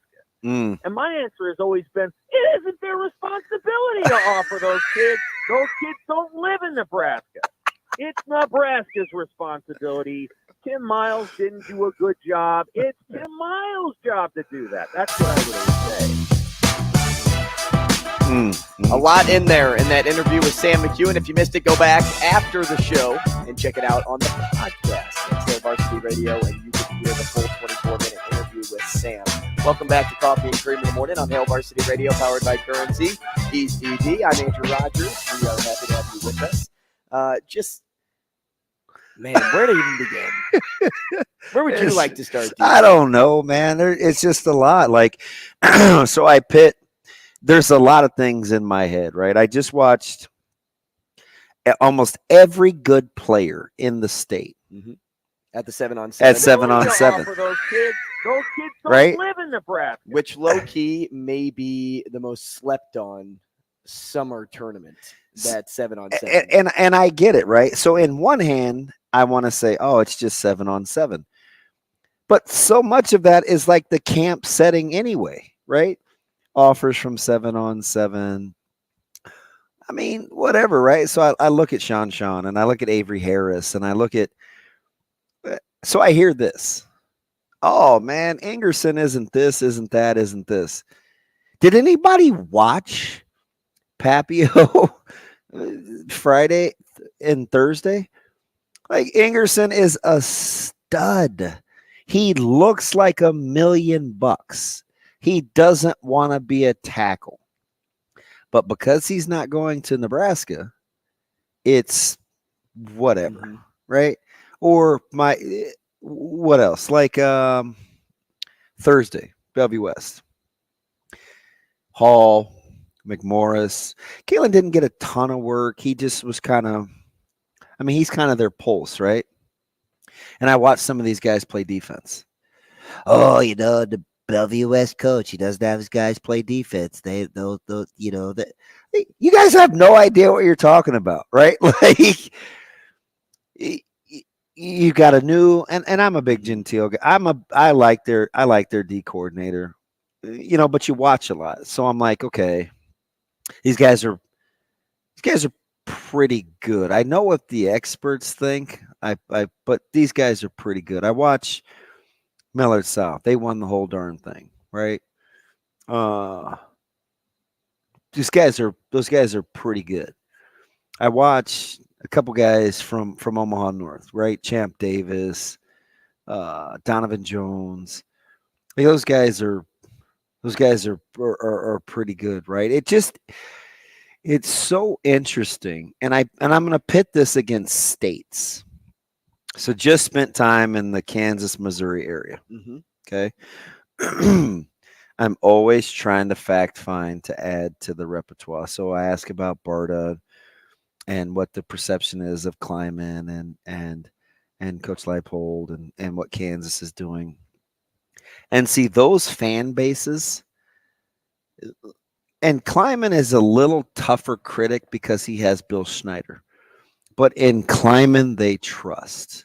Well, listen, it's unbelievable. It's what he carried over, though. If Coach Kleiman and Coach Kleinerman and these guys do this, and this, okay, this is how we feel. Coach Leipold won at a level that Kansas hadn't seen in a while. You're going back to like Reesing, right? And Mangino. A while. So they have kind of their expectation. Here, it's like, and I don't know if he's going to win, right? But here, there's such scrutiny, and we know everything, right? It's like we know more than he does. And I'm not saying he knows everything. Believe me, right?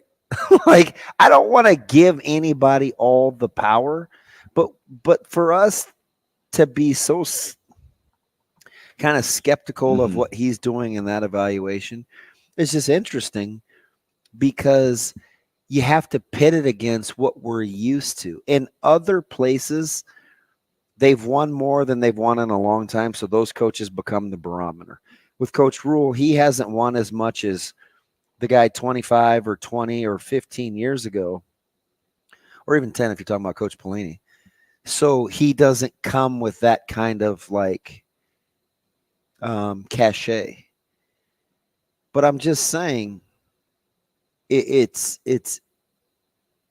fascinating to watch the level of scrutiny or approval or whatever based on the whole "what have you done for me lately" principle.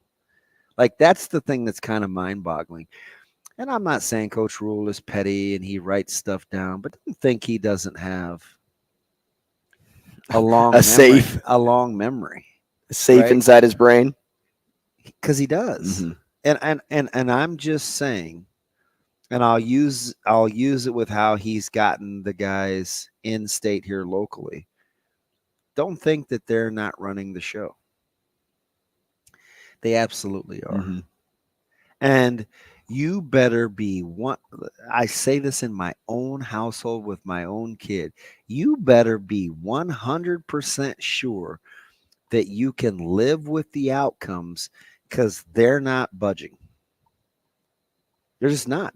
So you have to be able to live with the consequences. If you can live with the consequences of the decisions that you're making in terms of how you want to play this game, that's fine. Some people are, some people aren't. But either way, there's no question who I think's in control of this situation. Because I said this a month ago and it kind of flew under the radar. I'm not so sure. As a matter of fact, now I'm very sure the state doesn't have a good grasp of who Nebraska really wants, who they really don't want, who they'll take, who they're playing the optics game with. I'm just telling you guys, we have no idea. They're going to do what they do, and they're going to let the chips fall where they may.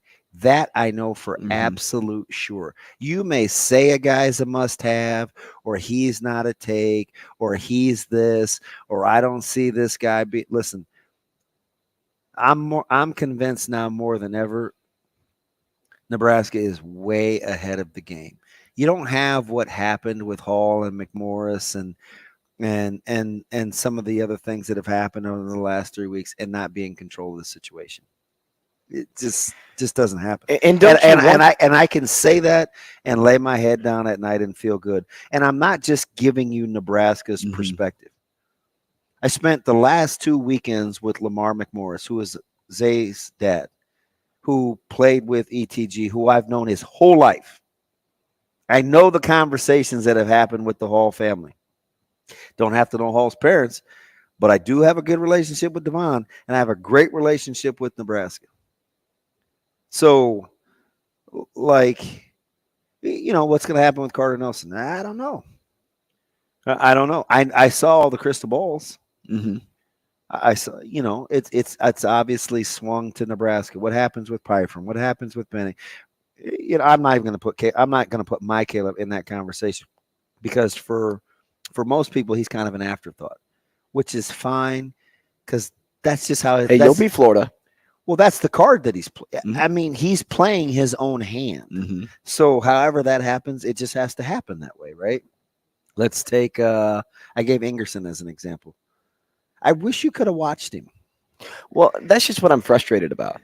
So I'm frustrated that a few bad eggs out there, whether it's in the fan base or whether it's even sometimes people, it's in recruiting. Well, I'm saying the people that align themselves with us. Sometimes it's the people that are even above us.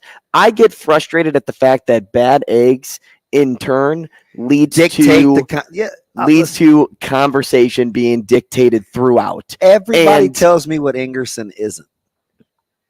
Go watch him play. Go ask Central. Go ask Miller South. Right? If we're fawning over, and Chase Lofton's fantastic. He great player. Right, 2025 tight end, got another offer, right? That's 5 now from Elkhorn North. Go look at Ingerson's frame, go look at Bert's frame, go look at Chase Lofton, go look at Carter Nelson, then just go watch football. And I'm not saying 7-on-7 is the end-all be-all for football, but I even coach a guy. Who is a gifted top 100 talent and Christian Jones that doesn't and has yet to play like a top 100 player. He knows it. I know it. The recruiting folks don't know it. Our head coach is like, hey, there's more in there. And what does Christian Jones say to me every day? Just leaving Thursday. I'm not a 4-star. I'm not a 4-star yet. Let's get better, coach. I'm not a 4-star yet. Those are the players you want. He's unbelievable. He's such a good kid. It's not even. That's a gamer. That's a gamer. And watch his evolution. Right? Spent the whole last couple of days with Tyson. There's a lot that the players think that just hasn't come to fruition. And if you can dish it out, and this is a direction to the fans, recruiters, whoever. You can dish it out. You better be able to take it too later on. No question. We'll be back with Brady Oltmans. Rogers and Benning will be back in 4 minutes.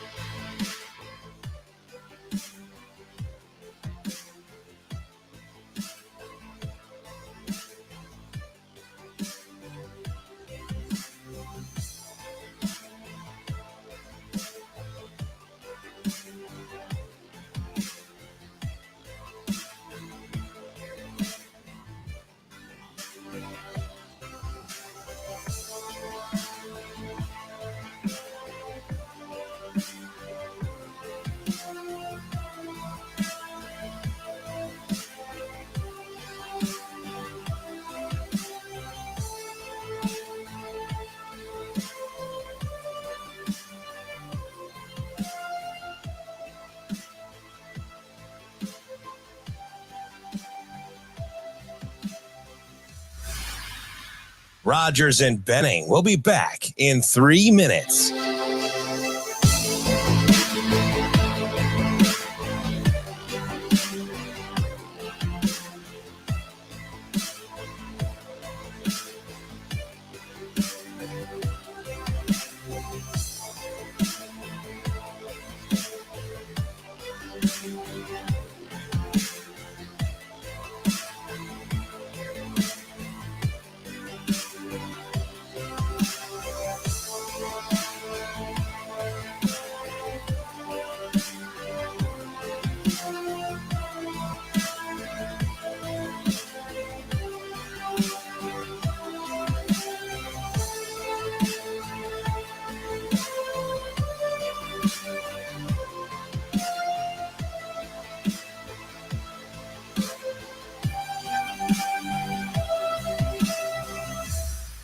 Rogers and Benning will be back in 2 minutes.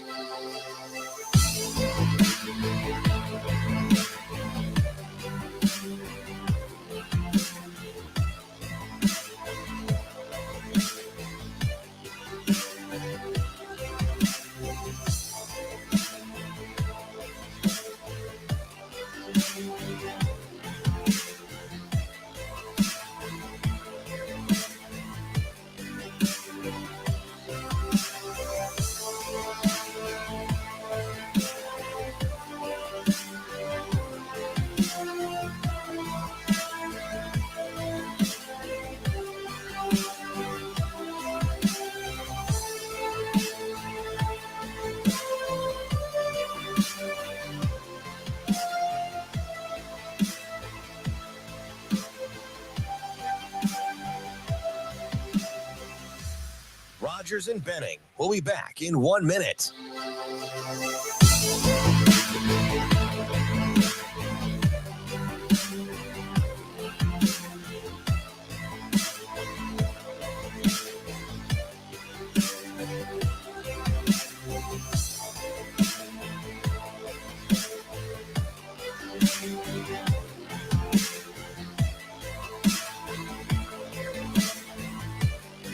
Rogers and Benning will be back in 30 seconds.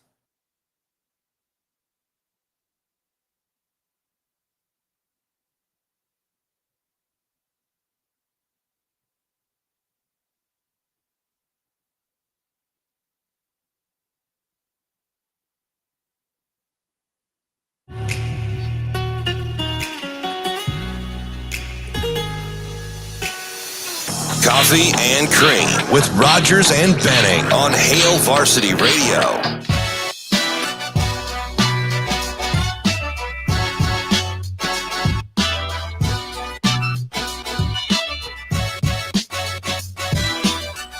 Hey, welcome back. Coffee and Cream in the morning on Hail Varsity Radio, powered by Currency. Damon Benning, Andrew Rogers. Happy to have you with us on a Monday, June 26th.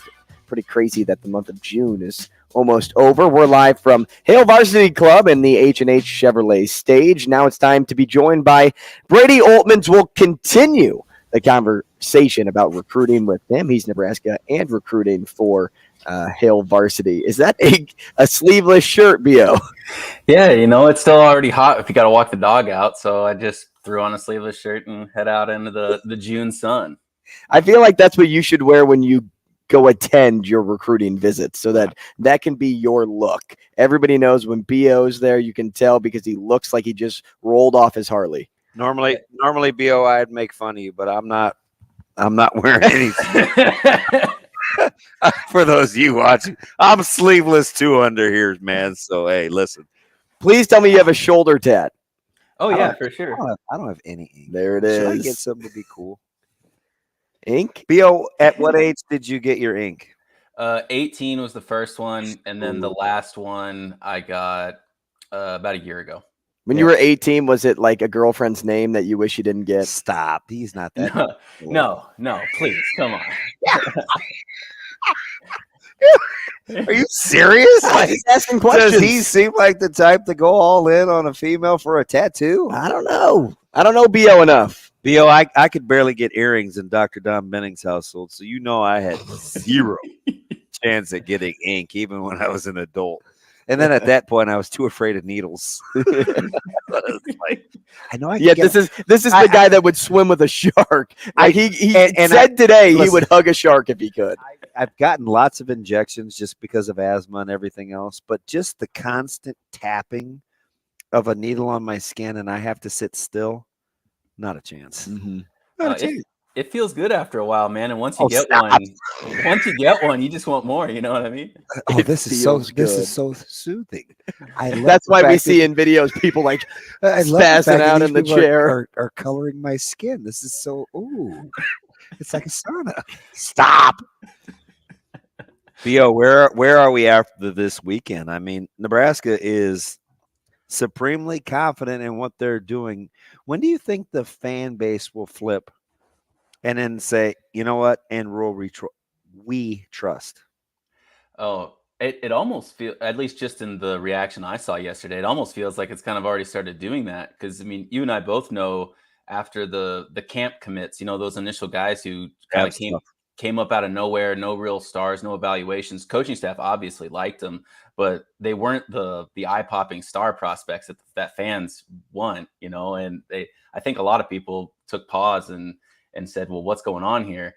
And I really thought back. I tried to think back as much as I could to that March, the VIP junior day, everything when they had, Rayola and everybody come in, because this was comparable somewhat in just that this was the priority recruiting weekend on spot. And you just see them build up relationships more. They've got more time to talk with kids. They've got more time to reach out, and they get to know them a little bit better, and they get to know Nebraska a little bit better and what the team's going to be like, what the culture of the team and the program is going to be like. And then you see having a good amount of in-state kids there, I think builds up the excitement. You have a lot of commits already from Texas and all over that were there. So I think that just kind of spreads the enthusiasm for the program. So when you get so many guys that come in that are uncommitted and that are still looking elsewhere, it's an infectious energy, and the coaching staff is a pretty high energy too, and that can be pretty infectious as well. So I think there's a lot of enthusiasm around the program, and then I think probably about noon, spreading on into now the fan base. I think they're waiting for it. They're waiting for those commitments to come in, but I think at this point they see the trends and they say, okay, we can get behind this. Speak to those commitments that are supposed to come in or could be coming in. Bo, power rank these guys for me in terms of immediate importance. You make the scale. No, this is your own thing, whether it's, hey, we need this guy because he's in state, or we need this guy just because there's lack of depth in a position group, whatever. Your scale: Carter Nelson, Ernest Campbell, and Kewan Lacey. Oh, man. I probably go Carter first, just because he's your top in-state guy, and when you've got Notre Dame, Penn State, and Georgia all coming after him, it's easy to say, like, the two-time defending national champion got our top in-state guy, but he's also an 8-man gritty, grindy, athletic, overlooked kid for a lot of his recruitment up until probably about January. He just seems like the kind of guy Nebraska historically would get, and it wouldn't even be an issue. Nobody else would be able to come and get him because by 7 years old, he's already committed to Nebraska. Ernest is the fastest guy I've ever seen on a huddle tape. He just is the incredible playmaker that Rule and his staff like. He plays on a Refugio team that just, it's not packed with talent. So he shines, and it's in Texas. So, and especially that part of Texas where you know that he's going up against good competition, and he's still able to do the things that he's able to do. And he wants to run track as well. So it benefits two programs if he were to commit to Nebraska. So that stands out. And then Kewan, almost on a similar plane, he had that big season, but it was in private school in Texas. And between us, the competition is in public school. It's just so robust. That's where all the talent is. So if people are looking at private school numbers, they consider them a little inflated. He went to Lancaster, comes back, and his numbers weren't the same, but he still shows that same knack. It's not just inflation due to competition. So he stands out. And you look at the running back room now, they've got a good stable of guys in the play now. Quentin Ives looks like a promising guy that comes in the freshman class, and then Kewan joining him with a different skill set, but that same kind of speedy explosiveness. All three of them, I don't know right away, play year one, but all three of them, they look like they got a promising future if they were to join Nebraska. So, Bill, as you're kind of watching this unfold and the class, I think it's going to end up being bigger than maybe some of the experts would have thought if you'd have asked us maybe 4 months ago. And I say us, I'm not an expert. You guys that cover recruiting. Are you okay with that? Have we kind of gravitated more towards being able to process guys and have this be about competition? And it's almost like Darwin, not to go controversial, but survival of the fittest. Yeah, well, Nebraska's clearly not the only ones doing this. I mean, Michigan and Georgia jump off the top. They've already got 20-some commitments in their class. If things continue to go the way that they're trending, Nebraska will clear 20 by, the end of this week, or potentially by the end of your show today. But I think you also have to plan for it just because of the transfer portal itself. Like Rules talked about, and I'm sure we've talked about numerous times, they like kids who get in the program and stay in there for numerous years. Now, that's not to say, lock it down, everybody's going to stay within the program. That's just not the way college football works anymore. You try to limit transfer portal departures as much as you can, but I think just by nature of the beast now, you have to account for it. And by doing so, you can work in the bigger recruiting classes, the bigger signings.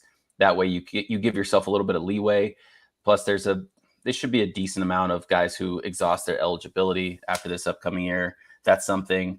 And then ideally, I'm sure that they think that if there's a gap between scholarship numbers, that they can just promote somebody from the walk-on program because they're already building that thing up into a behemoth with guys still walking on last minute. Take you the latest. Yeah, it's baffling, but they're building up kind of a battalion of guys on that roster right now. Brady, I saw this photo last week, and it's more of a culture question for you now.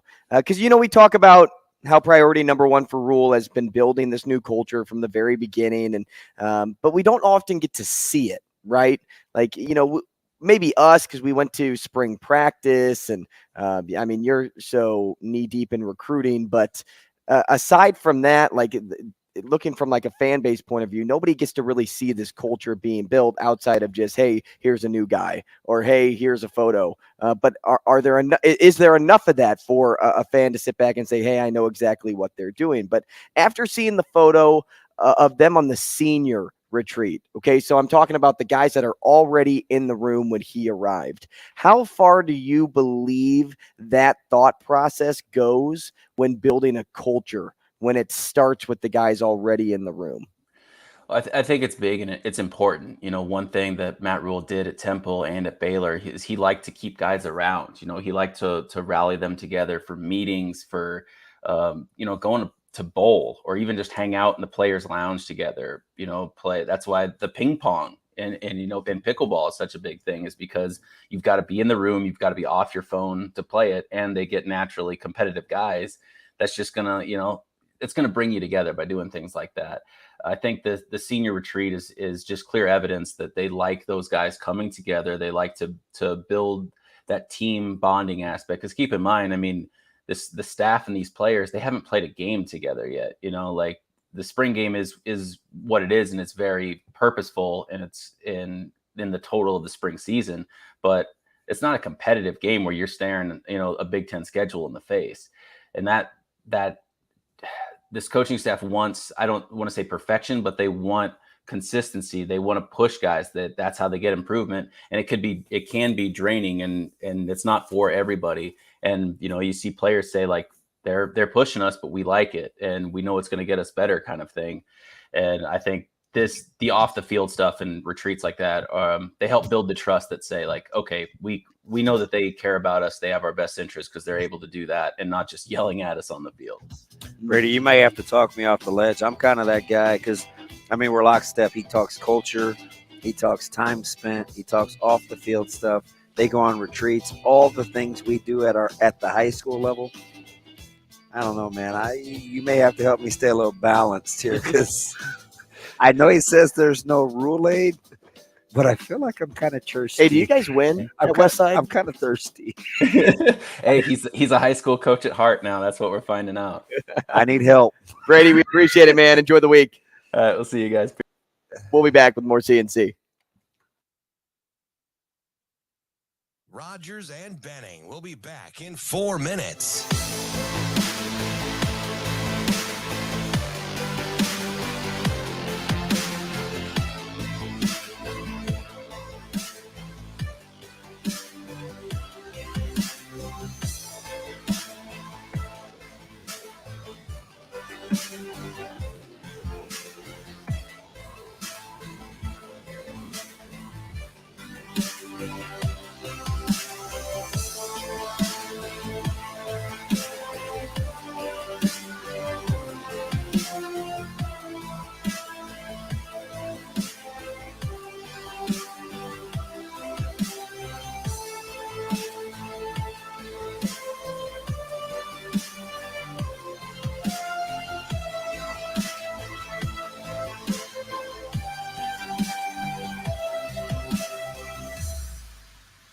Rogers and Benning will be back in 3 minutes.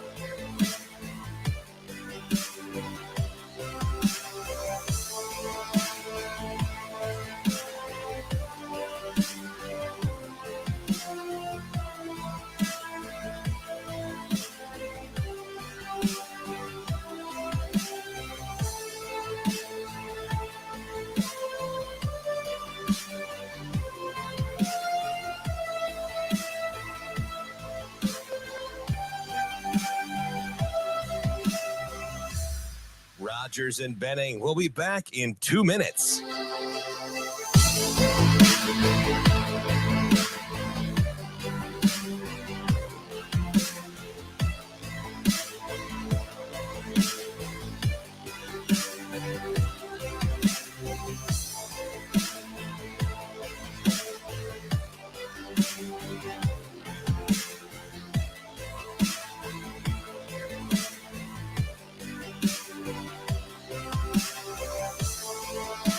Believe it?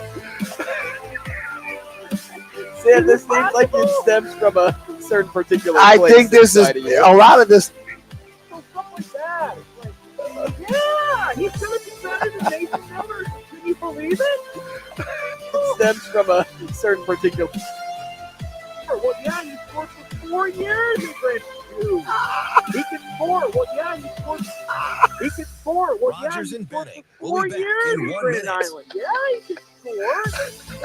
He was working against triple and quad.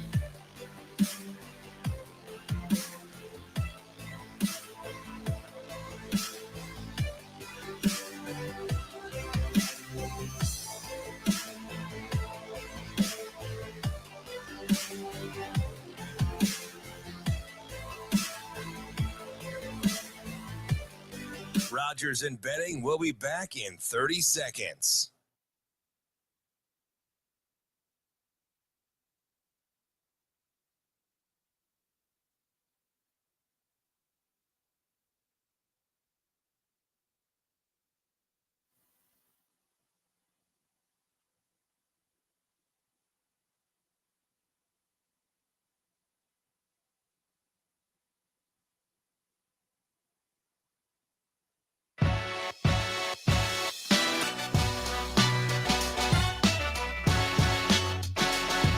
Coffee and Cream on Hail Varsity Radio with Andrew Rogers and Damon Benning.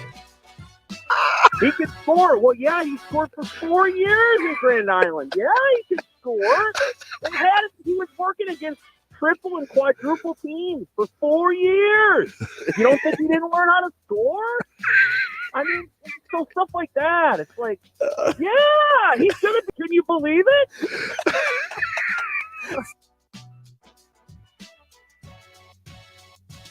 Having some fun on a Monday, talking recruiting. We talked a little college baseball to open up the show. We'll also end with college baseball when we talk to Phil Stanton. We'll clean things up in the next segment. But in this one, I want to get to some of your recruiting questions because these were filing through all last week, and I want to make sure that we can address them. And I think it's the perfect time to do it after seeing the month of June that this staff had in regards to recruiting. I mean, just try following along. Each week, there's a new crooked number. And sooner than later, we'll probably get up to that 24 that Florida scored yesterday. It just keeps rolling and rolling, and the official visits are out there. But there was a clip that we'll start off with, DB. Shane, can you pull up the clip that I had you put aside on Friday in regards to what Joey McGuire was saying, what they do at Texas Tech? Okay, I got it. And the parallels that could be could be drawn with Nebraska. Go ahead, Shane. With us, our personnel department basically comes to me and says, hey, coach, this is who we've watched. Here's all their measurables. Here's everything we can find verified with them. This is who we want to go recruit.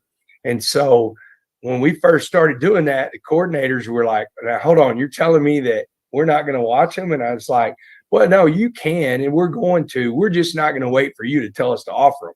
And I said, okay, guess what? You get to go coach football, and it's basically, hey, here's who we're going to recruit, instead of, having to process all this film and get ready for a game and coach the team that we have currently. And so it streamlines the process.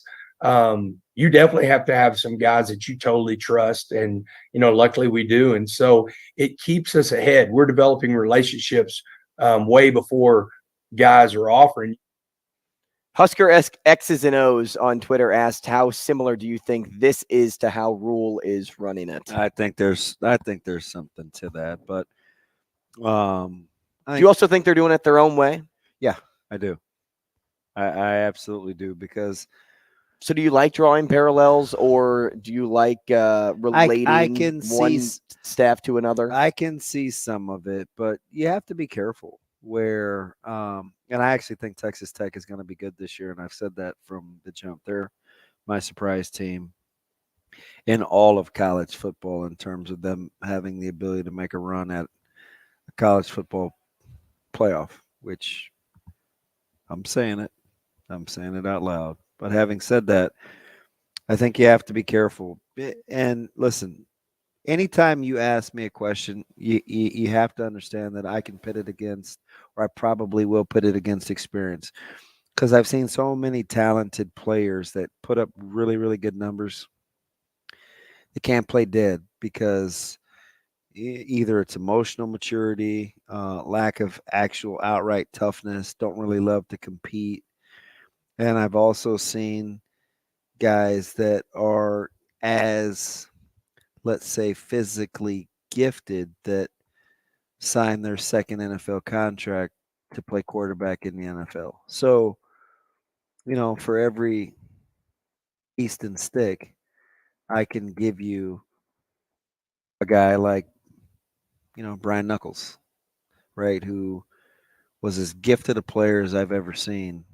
Broke every record at Coffeyville Junior College, but just for whatever the reason, didn't embrace the grind, right? Hadn't learned. So I'm very leery for blanket statements, because it's more than about numbers. It's more than just about, well, okay, if I make 90 tackles, can you move? I remember watching Patrick Willis in the SEC, and some people thought he was too small and he was undersized. And I told my buddy who's a Niners fan, I'm like, listen, man, this guy was the leading tackler in the SEC 2 consecutive years in a row.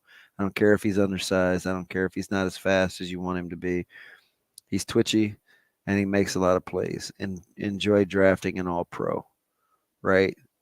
But then you can turn around and get a guy like Landry from LSU, who looks like $1 million and tests out of the gym, can't play dead. So, you just have to kind of be careful. I think in college more than the NFL, it's more about relationship building, because college is such a grind. I think college football is much, much, much, much, much more difficult than the NFL. So, not from a level of play, but just from what it takes from a management standpoint to survive. Yeah, I think drawing parallels is a good thing to add to your points, and to even this reason. Do you find it interesting that I always start with whether somebody needs a babysitter or not? Mm-hmm. A lot of distractions in college. So you had mentioned how you think Texas Tech is going to have a pretty good football team this year, and could go really deep. Well, if you draw a parallel to teams like that, I'm cool with it. Like, obviously Nebraska is doing it their own way, and they have their own method to the madness. But if you can draw certain because conversely, on the surface, Drew Down, remember, they like to see guys in person. Mm-hmm. They're not going on, even for as great as Sean Padden is, and I think he's a closet genius.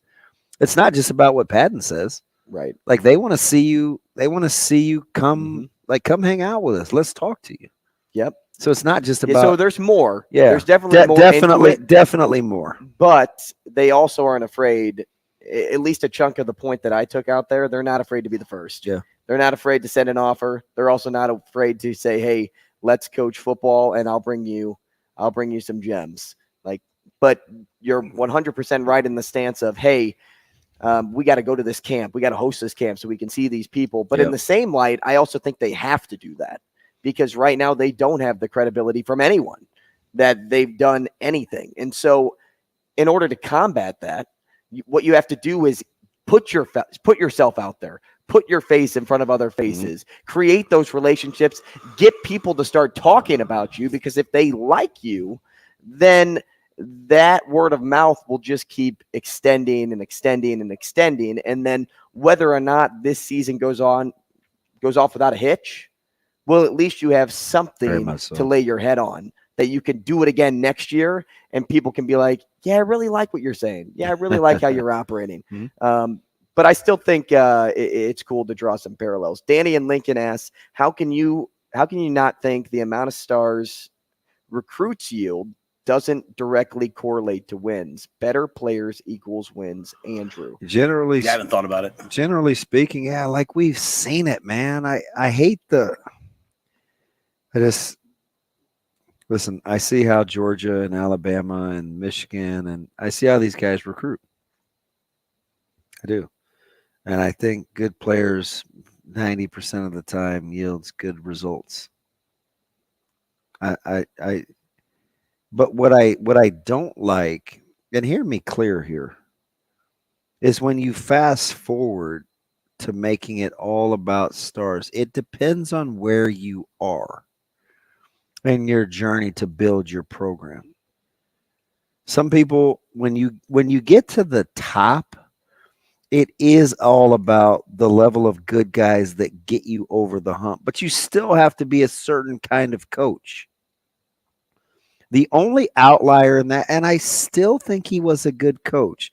Now, is he up there with his peers? I don't know. Is Les Miles closer to Kirby Smart than he is Nick Saban? Probably. But apparently Miles and Smart know what they're doing in terms of managing people. So it's not just about having good players. That helps. It doesn't guarantee wins, though. You know, it really doesn't. You can it's tiered. I'm not here telling, like, nobody's saying it's such a lazy ass take. Like, nobody's saying good players don't help you win more games. It's relative to where you're trying to go, and it's relative and where you're at right now to where you're at. So I just think people that don't like watching development, even Alabama and Georgia, have to deprogram guys to fit their culture for how they want to win games. And they didn't just become Alabama and Georgia overnight. So it's like, or at least the Alabama and Georgia that we know today. That didn't just happen yesterday. It's just a lazy take. I mean, listen, and that's not to say I don't understand it, but there are lots of teams that have good players that don't win more games. And there are lots of teams that don't have as good of high-end talent that win lots of games. And another take I kind of get tired of along those same lines is, well, if you're expected to win 12 games and you only win 8, but you still have good players, it's like, oh, well, you still won 8 games. You still made it to a bowl game. You still did this. But they didn't meet their expectation. So why is it okay to factor in, say, Nebraska in this case, who's looking to develop, who's still trying to feed their way into that recruiting class difference of what Sam talked about even last week when he talked, hey, the top 5 recruiting class is different than the 9, but the top 28 is not different than the top 46. Like, until you get to that separator, then yes, we can have the conversation of what you want. But don't pull Nebraska in and say, hey, if their ceiling right now is 7 wins, say it is as a general take for the fan base, and they only win 4 games, well, how is that any different than if the 12 team that was supposed to win 12 games only wins 8? Just because they got to a bowl game, there's difference there? Or there isn't near as much scrutiny with the coach either. Right? So, but I feel like we saw that with Nick Saban, though. Whenever they didn't get to the college football championship game, people are like, oh my gosh, Nick Saban, if he doesn't get to the college football playoff, well, this is not a coach that we want. Yeah, I heard takes like that 3 years ago. I just think it's interesting. It's like all of a sudden Harbaugh got smart from the first couple of years at Michigan to now playing in the CFB. Remember when he couldn't beat Ohio State? They were talking, hey, yeah, we're going to have to get rid of Jim Harbaugh. He can't win games at Michigan. So it's just like, I don't know. You got to give it time. You got to get it. James Franklin recruits a lot of good players, right? Yeah. Yes, he does. Yes, sir. And who came out with a list yesterday that said Penn State has like a top 4 defense in college football? It's all relative. There was a question that was asked to me yesterday. This is kind of at the CWS. Yeah, off the recruiting talk just for a hot sec. Hey, why does Coach Rule retweet things that don't relate to Nebraska? It's a really good question. And I was like, is it a really good question, Matt? Because why can't he just be proud of either like a certain player, a certain team?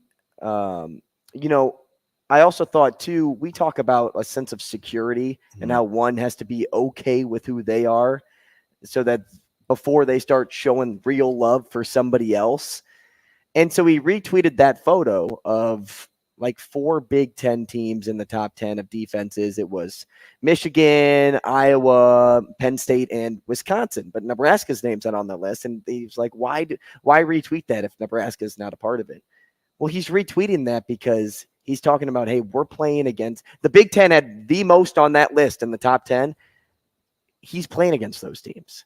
Like, that's the conference that Nebraska plays in. He's excited to be a part of something that's great. And remember, he is also a guy that enjoys trying to flourish and not being comfortable. So the more it's like, on a personal level, it's like us with 7-on-7 Friday. What do we talk a lot about? Let me say this the right way. Hey, this and this team's supposed to be good. Embrace the challenge. Hey, this and this team is supposed to be this. Embrace this challenge. Hey, these guys don't have these guys playing, so let's make sure we're dialed in. Sometimes as a staff and as a coach, you do things to keep yourself sharp so you can be better for the kids that you're coaching too, as a constant reminder. It's like I told you about Christian Jones saying, listen, I know, coach, man, a lot of people don't think I play like a 4-star. I'm not a 4-star yet.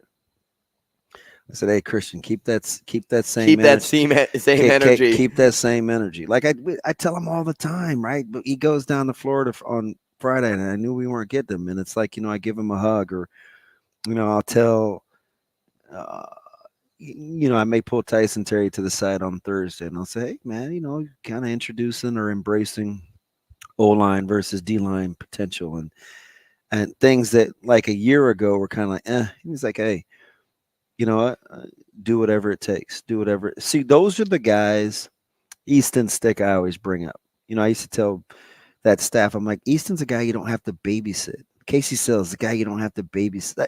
There were just all these guys that I look for when you have a certain baseline level of talent that I think this will get you over the hump. I see it in basketball all the time.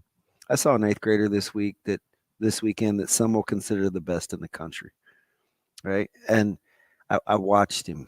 I watched him a ton, and I've seen Bronny James, I've seen Mikey Williams, I've seen all these guys, and I'm like, the one thing that I look for in basketball that football gets all the time, but basketball coaches in college seem to be okay with it.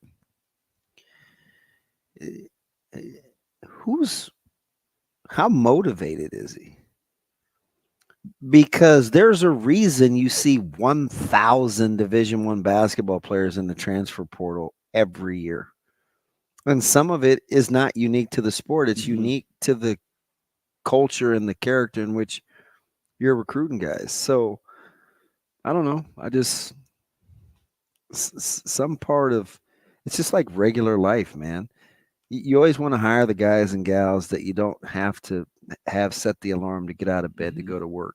But somehow we think in sports it's different if you're just that gifted. And for as many people as we've seen flame out with talent, it's just weird that we keep gravitating towards that. Flaming out with talent. You talk about guys that don't need a babysitter, and that's why you Jamarcus like Russell, Achilles Smith, Ryan Leaf. I remember Justin Gilbert. I remember when Justin Gilbert was coming out of Okie State. He's a cornerback. Ended up spending some time with the Steelers. And I'm just like, this guy doesn't like playing. Like, it's just weird. Like, Leaf didn't enjoy playing. Josh Rosen didn't enjoy playing football. They enjoyed the outside noise. So it's more than like they liked the grind. I don't know why that gets overlooked. I heard this story on the CWS, and it was the Mike Batzel coach story that they were telling. And a quote that he had said was, and I thought this was pretty interesting. There's two types of losers. Those that can't listen and those that can only listen. So I'll say that again. Two types of losers: those that can't listen, which obviously, like if you can't listen, and those that can only listen, in a sense of saying, don't be a robot. Yeah. Don't just do what somebody tells you to do, because there's so many variables in sports to where you have to think on your feet. You have to think on the fly every now and then. And so I just thought that kind of fits exactly into what you were talking about with not needing a babysitter, not needing somebody to tell you what to do. You just do it because you know it needs to happen. Yeah, I had a second varsity coach tell me on Friday, and I'm not offended. So hear my heart. And the first guy that told me is a good friend. This guy I don't know so well, and he said, one of the things that I admire about you guys is you don't have to always have great players, but you have a great culture. Mm-hmm. And I don't know if he's saying we don't have great players or we're not, or maybe he's just complimenting me the grind. But one of the things that I think is often undersold is the ability to, like, I don't know, just I can think of two games, and I hate them. I dread giving this example, but I think you could make the case that both Miami and Florida had better rosters than we did when we played them in the bowl game. Like, if you look at high-end NFL talent, and maybe not so much Miami, but it's close. And conversely, I look at the Arizona State roster that kicked our ass in '96, and we didn't think that. We're like, man, Rogers and Poole and who are Battle and Plummer, who are these guys, right? You look at, but we had a defense in which you're going to get a couple of first rounders out of it. Mm-hmm. So I think when people looked at the high end talent, relatively speaking, it was advantage Nebraska. Mitchell Friedman, he runs a 4.9. They called him Fright Night. Man, he slept everybody he touched in Tempe that night, right? Wasn't an NFL guy. We had two on that roster, and Brown and somebody that plays with a lot of heart. Sometimes life is like that, right? And you run into people that just are what I would call about that life. Sometimes you win, sometimes you lose.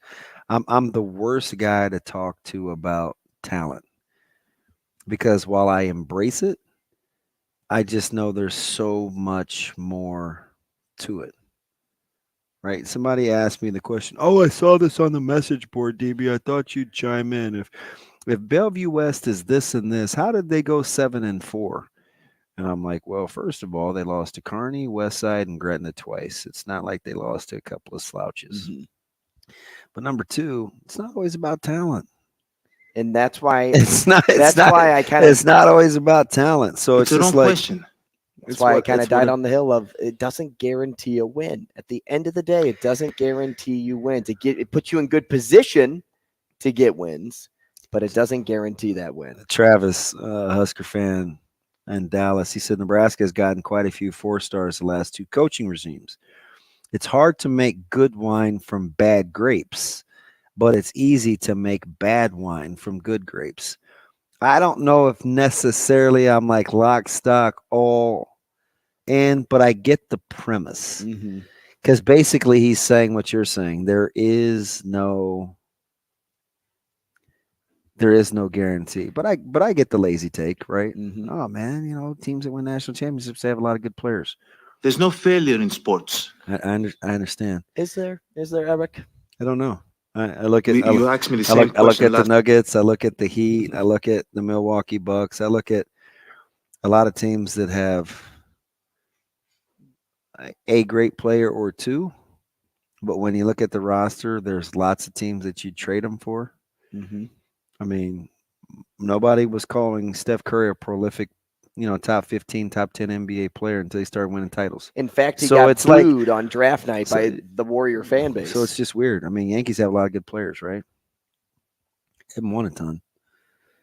Not of late. Dodgers have a lot of good players.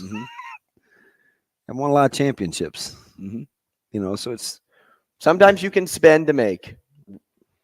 Right? Sometimes but I'm not here telling you that good players don't matter, because I absolutely think you need a certain minimum. You need a certain baseline of talent.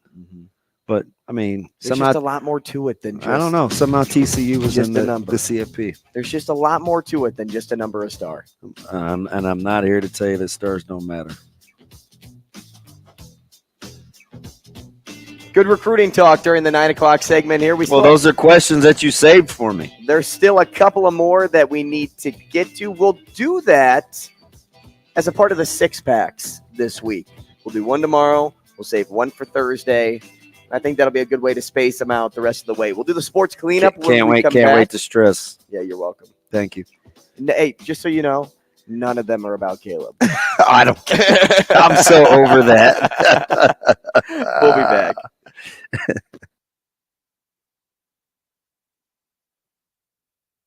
Rogers and Benning will be back in 5 minutes.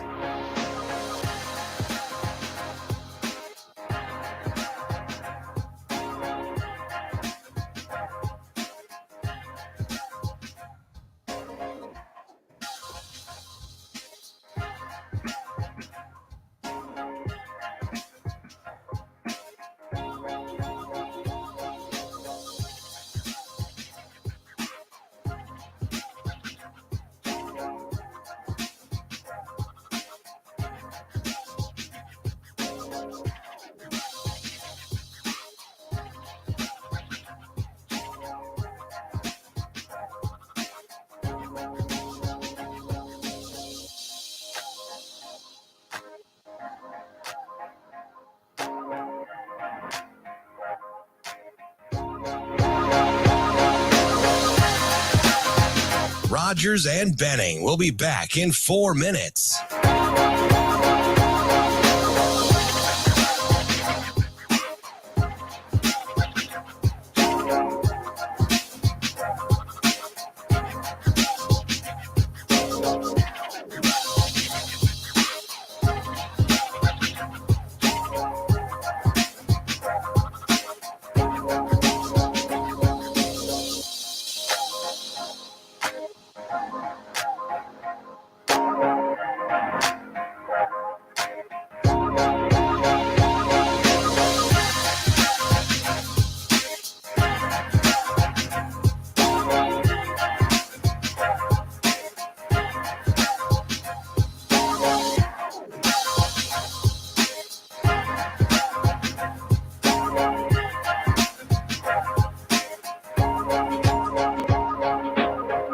Rogers and Benning will be back in 3 minutes.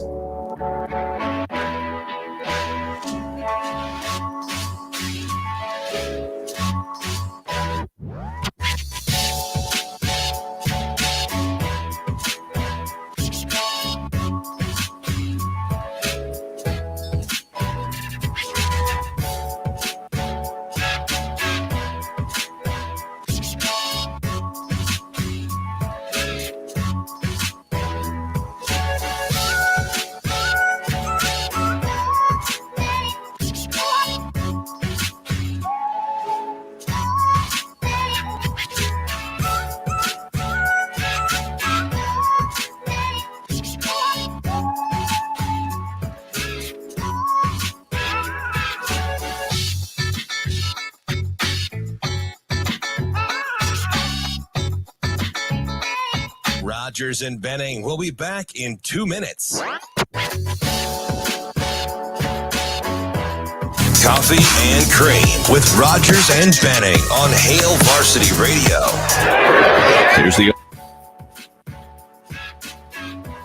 3 lead. Breaking ball to start, and Evans. Slam for Evans.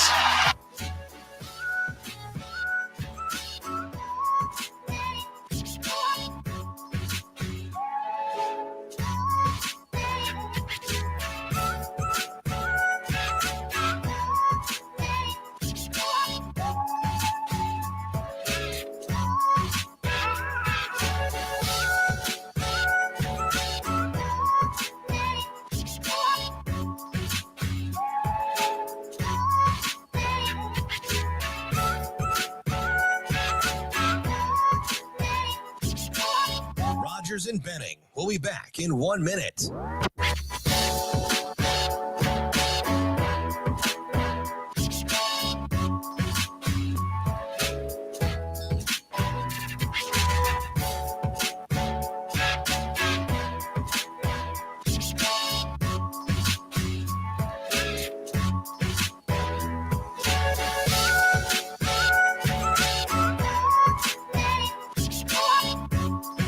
Rogers and Benning will be back in 30 seconds.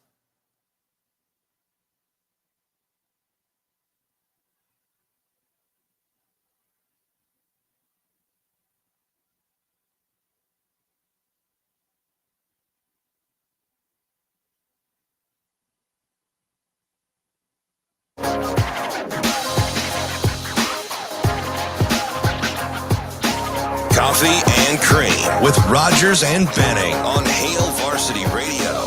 Things you wanted us to get to from the weekend, but we didn't. Clean up on aisle 6. It's the Coffee and Cream Sports Cleanup on Hail Varsity Radio. Hey, before we get into it, I want to take a moment and tell you about the Beanery, the official coffee of Coffee and Cream in the morning. The Beanery. Did you hear the Mornery? Because I was I thought you Beanery said and beanie Mornery. as in Beanie Seagal. Beanie? Well, I shouldn't say we used to. We still call my nephew Beanie. His nickname is Butterbean. What is the name of that? Oh, State Property. Don't Google that. But it's a movie with Beanie Seagal. I think they made 1 and 2. Kind of low budget. Did they make coffee in that movie? No, they kind of acted like they were on a lot of coffee. Oh. Always on a natural high. Kind of like us on the show right now? Yeah. A natural high. Oh, shoot. Check out the Beanery. Beanery is my favorite place to get coffee in the morning, especially on a Sunday. You know, you just be at the farmer's market or church or whatever. Wake up in the morning and say, hey, I want to get a bite to eat, maybe my morning fix. Check out the Beanery. Also, if you aren't going downtown for the CWS, remember this week is a chance to check out the Storm Chasers. They will be back in action on Wednesday, June 28th. But as they face off against the Iowa Cubs, make sure to go on Thursday. That is replica jersey giveaway night. That's the night for Andrew. Where we can wear our jerseys, DB. Speaking of jerseys, are we going to go to the CWS together today to wear our jerseys? I don't have a jersey. Oh, you don't? You can borrow mine. I'm pretty sure you're wearing like smalls. Tell you what. How about this? We will cancel out the breakfast that you owe me. If I wore a jersey? Just to wear a jersey to the CWS. I'll take the $9 to $12. But you owe me a couple of breakfasts. That's fine. You're going to take that? Yeah, like if you said, so let's just do the equivalent. If you're like, man, DB, $25 to wear a jersey. I'd give you the $25. If you owed me $100, would you say jersey? Maybe. Depends on how many people are going to be in public. I mean, not at this. I'm not wearing not at the CWS. Nope. How much money would you have to be paid in order to wear a jersey to the CWS? Probably $500-600. What? Come on. I don't even know what to wear with that. I just wear shorts. And a athletic shorts. And a jersey. I do it all the time. No one ever says a thing to me. Not They'd be like, "Oh, DB, you're wearing jerseys now." This Does is it depend upon the jersey? I mean, if it was hockey or football or if we had to rock a jersey at the CWS tonight, what would it be? you're not doing baseball. He's wearing a Steelers jersey. No, I would actually do a button up, so it would be baseball. Baseball. Okay. There you go. Yeah. Then like a You wearing your V-neck Dodgers mesh. jersey? Do you have a Dodgers jersey? No, I have a Dodgers long sleeve tee. We'll find a way to. My get buddy you a Kelly got Dodgers it for jersey. me. It'd probably be a baseball jersey. You know, button up. I guarantee sleeves. you're wearing a West Side baseball jersey. Hey, listen, they have some sweet. They have some sweet. There it unis. is. They have There some it sweet is. pinstripes, but I just don't. It's just not my jam. I only have one jersey, And it's Vince Carter, and it's a tank. please tell me you just wear that. No undershirt. No, I did one time. Like you're going to the pool. Yeah, that was like in 01. Can we add a 2 instead of a 0? So 2021. So it sounds better. No, it was literally 01. It was literally 01. Oh man, I feel like I could get you in a jersey someday. No, you know what? It'll happen, people. Yeah, guess what? That would be a collision. Like we'd have it Dingman's. Which, by the way, I don't know if you've ever been to Kemper Arena or Hy-Vee Arena in Kansas City. Why is the parking lot like? It's a free for all. It's. So if they put a Dingman's across the if street, if you don't come out of there with a ding, you probably didn't do it right. This is a message to Darcy and the team to put one over there. Yep. I know you got the 4 great locations here, and Hey, man, why you got why'd the you get your charitable fifth one in Kansas contributions. City? Put it in KC, right next to the Hy-Vee Arena, because people cannot park and you will get a ding. So make sure you visit dingmanscollision.com. If you find yourself downtown, maybe go check I'm out going down. Zipline Brewing's Omaha Tap Room. It's just dingmans.com. I said Dingman's Collision. I don't know why I said that. Just because. Well, that's what's on their website, though. God, Dingman's Collision. my shoulder's crappy. But anyway. Did you get that via work injury? Do you need dire law? I can keep going. I'll keep rattling them off. Listen, right now. so I saw our official or my buddy that needed There he goes. to see. He was out there on Friday, and doctor gave him a clean bill of health. So they investigated. That's good. Yeah. Well, visit dire.law if you have personal injury or check out. Like He's I said, he's so downtown funny. Tap He was Room. hiding behind his sunglasses. Speaking of injury, how about the stuff going on with Deion Sanders? I know. And how he got his blood clots removed, which I think is what the article was telling me yesterday. So I told you, I don't really mess around with IG. I just kind of creep. But I do follow Deion. Coach Prime. And so he kind of gave the update with his family, and he set the record straight. And he said the amputation thing was worst case scenario, not like they just put it out there. Like, have you ever seen those commercials and they give you all the side effects? Like, they have to list all those, even though if they've done a 100-person case study, it's only happened once. Like, they have to say it. But yeah, the blood clots thing was crucial. Haven't you ever wondered why he walks like that? It's not just because he's cool. Nope. I always thought it was just, hey, you get banged up during football. Like, I mean, I remember words are hard.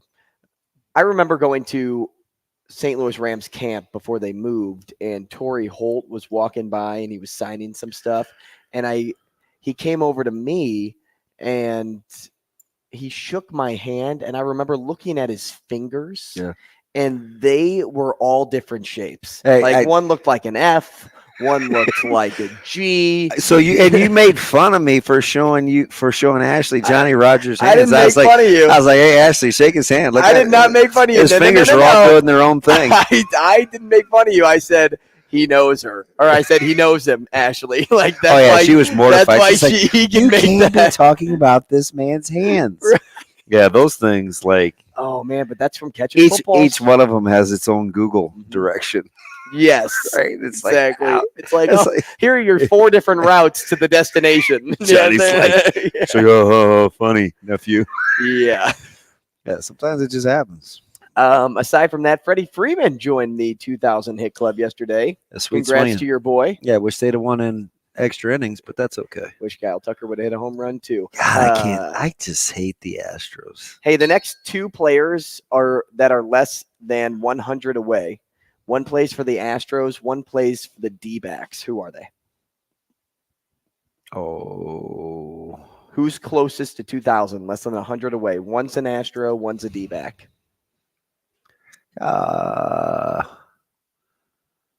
Altuve can't be that close, can he? Altuve's the first. God, that's pretty efficient. It doesn't seem like he's been playing that long. I feel like he's the only option to choose from on that team now. Without Correa. Correa's gone. Yeah, and Bregman's too young. Right. And the second's a D-back, but he hasn't always been a D-back. Like, this is his first year in a D-back uniform. That would be... God, that's tough. Taylor? Nope. Everyday guy? Devontae? You could look at him and think old, reliable. Zach who? What position does he play? He's an infielder. I feel like if I give you the position, you'd know. I feel like a penguin. I'll tell you the position. Third base.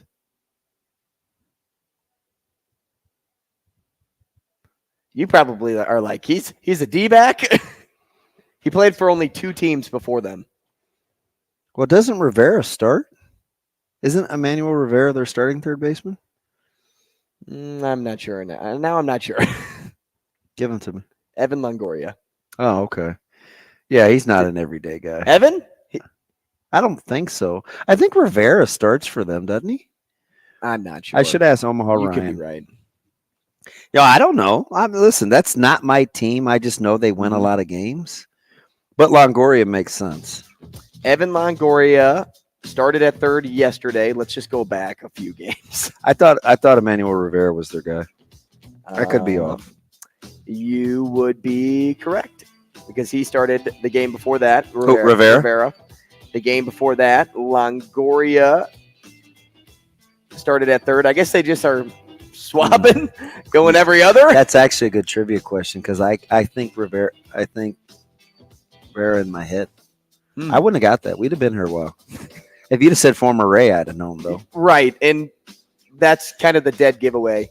I did that with a buddy last night. And he goes, "Oh, Longoria." I'm like, "Oh, we're talking to Phil Stanton next." Rogers and Benning will be back in 4 minutes.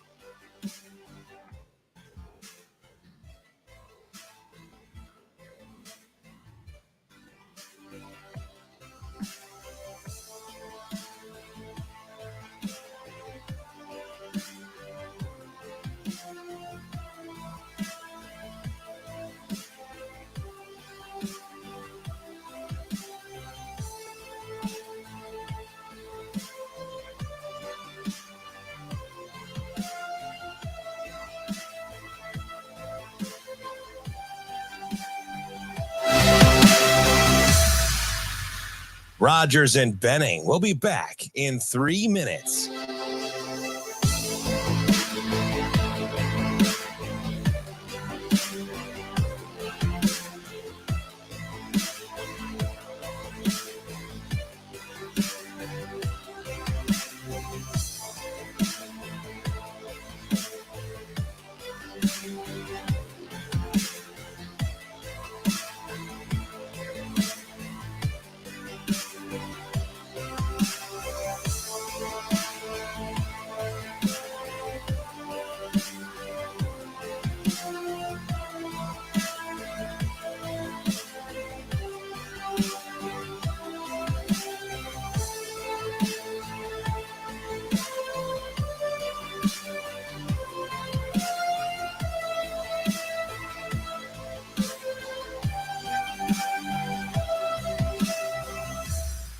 Rogers and Benning will be back in 2 minutes.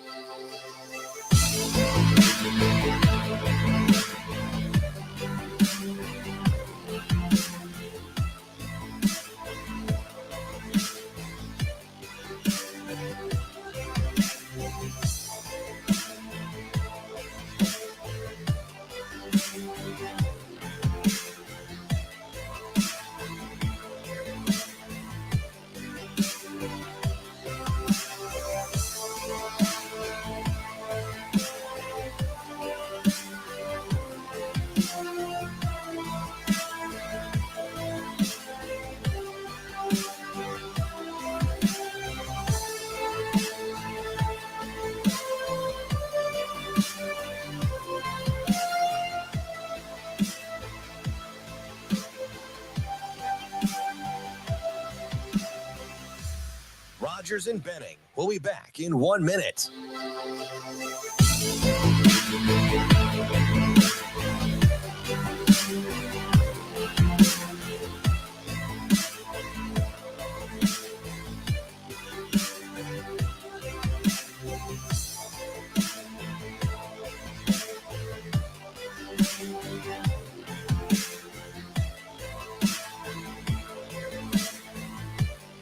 Rogers and Benning will be back in 30 seconds.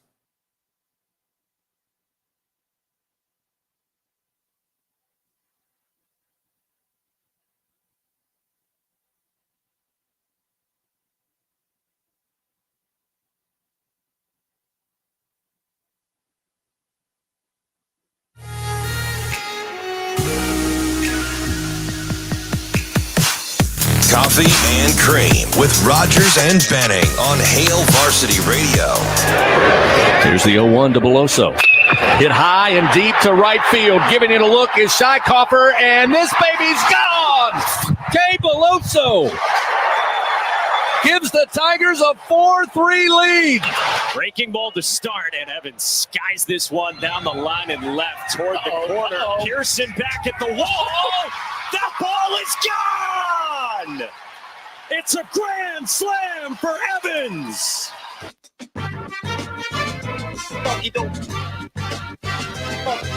Big game tonight in downtown Omaha. Are you going? Game 3 of the College World Series. It is eat or be eaten.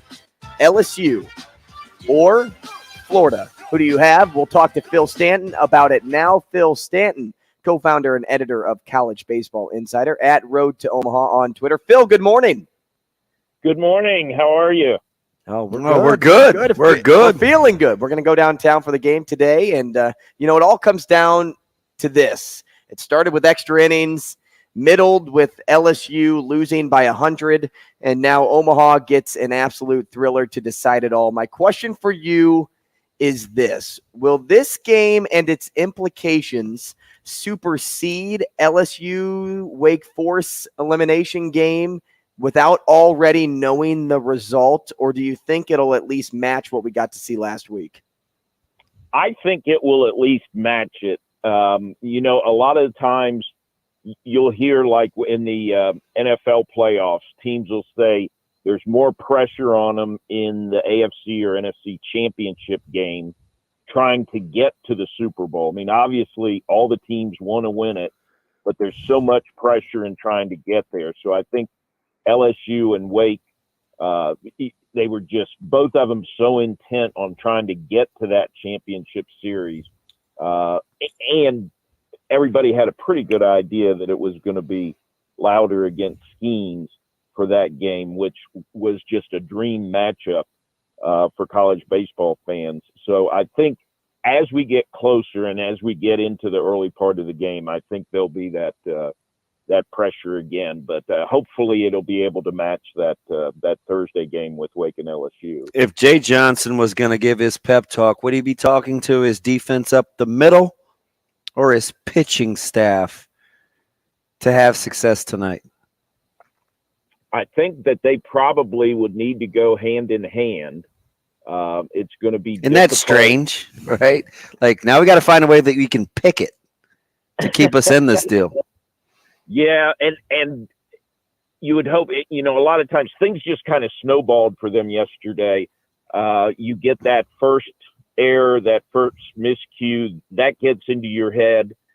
Then you have a chance of other ones happening. I think if they're able to be clean like the first inning or two, then I think they'll be in pretty good shape. But as strong an offense as Florida has, you're not going to be able to strike everybody out. So that they're going to be putting balls in play. You want your guys to be able to handle those.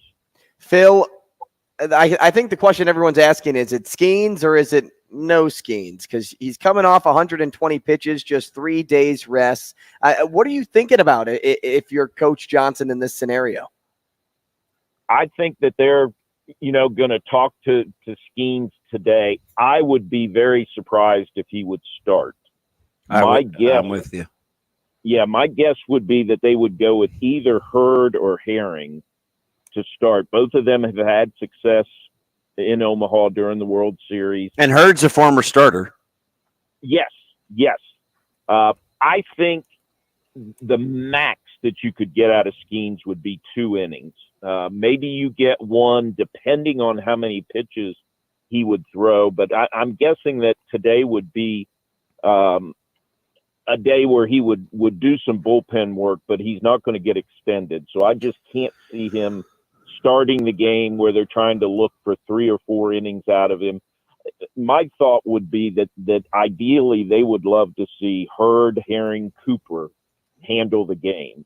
If their offense is able to get to Caglione early and they could build up a lead, I think they would be very comfortable going with those 3. I think if there's a point where they feel like they need a little spark, they may need just something to kind of gap those innings. Maybe you see Skeen for an inning, but I would think 2 max. I'd be really shocked if he would start. Listen, I know Sully has made a living kind of with his persona, and he seems a little terse and kind of he's intense, right? And Caglione goes, he was effectively wild the last time he took the bump. But if I was going to give an advantage emotionally, it seems like kind of Jay Johnson and his demeanor with his team, kind of the free-flowing, fun-loving.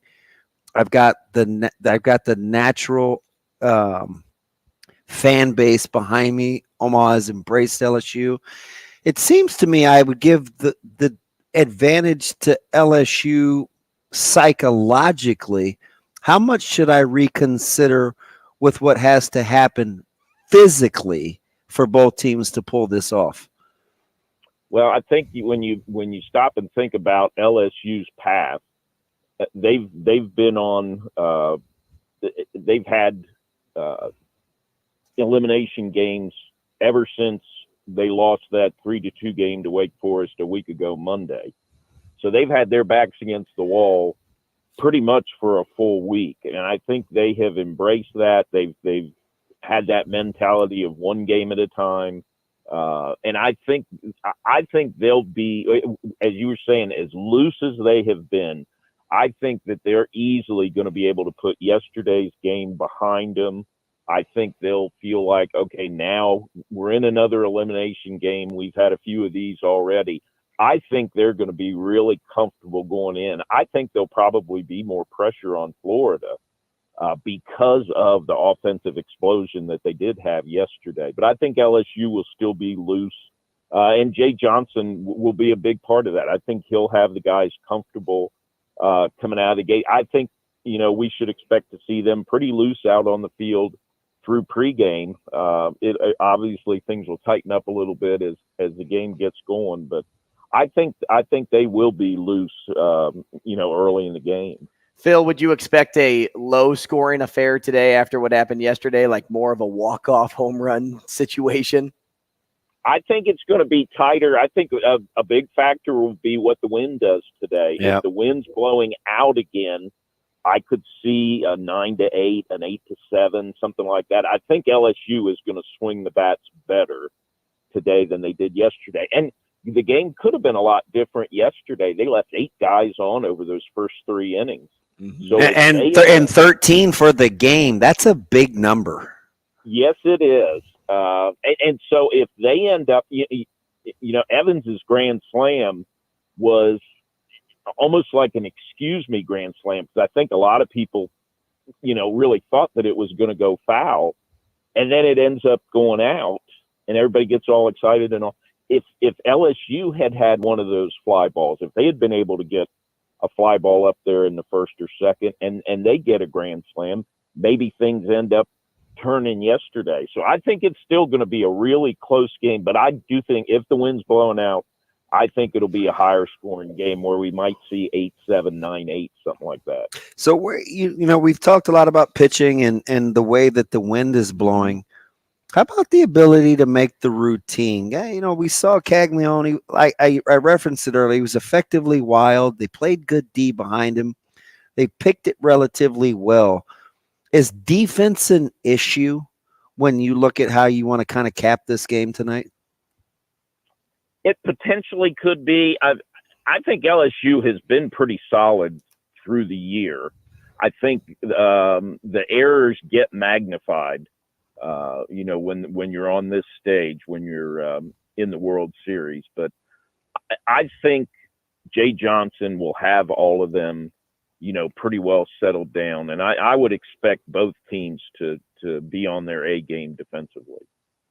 Phil, as you look at the starting pitching for Florida, you had your top two starters not go very deep. But then the long relief pitching really stepped up for their bullpen. Is that going to stay consistent, though, in this game? Is Caglione going to get pulled before the fourth, fifth inning? And I guess if so, do they have enough arms in the bullpen to keep doing what they're doing?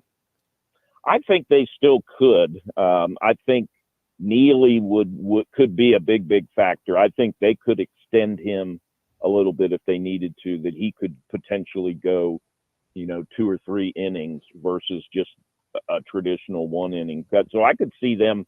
I'm sure they're going to have a plan where if Caglione is really struggling early, that if they have to pull him in the third or the fourth, that they'll have somebody in mind to go in there for him. It's been an electric environment, and attendance records are in big trouble, and obviously LSU has a ton to do with that. Were you okay with we were due for a 24-4, but we were due for a dud, given kind of this thing living up to all the expectations of the great players that were involved from day one in the CWS, correct?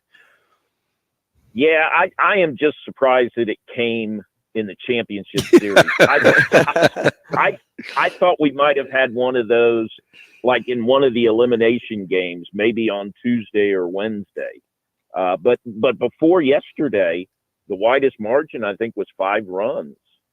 So we were really fortunate to have had so many close games up to that point. So hopefully that was the anomaly for the World Series, and we have a good close one tonight.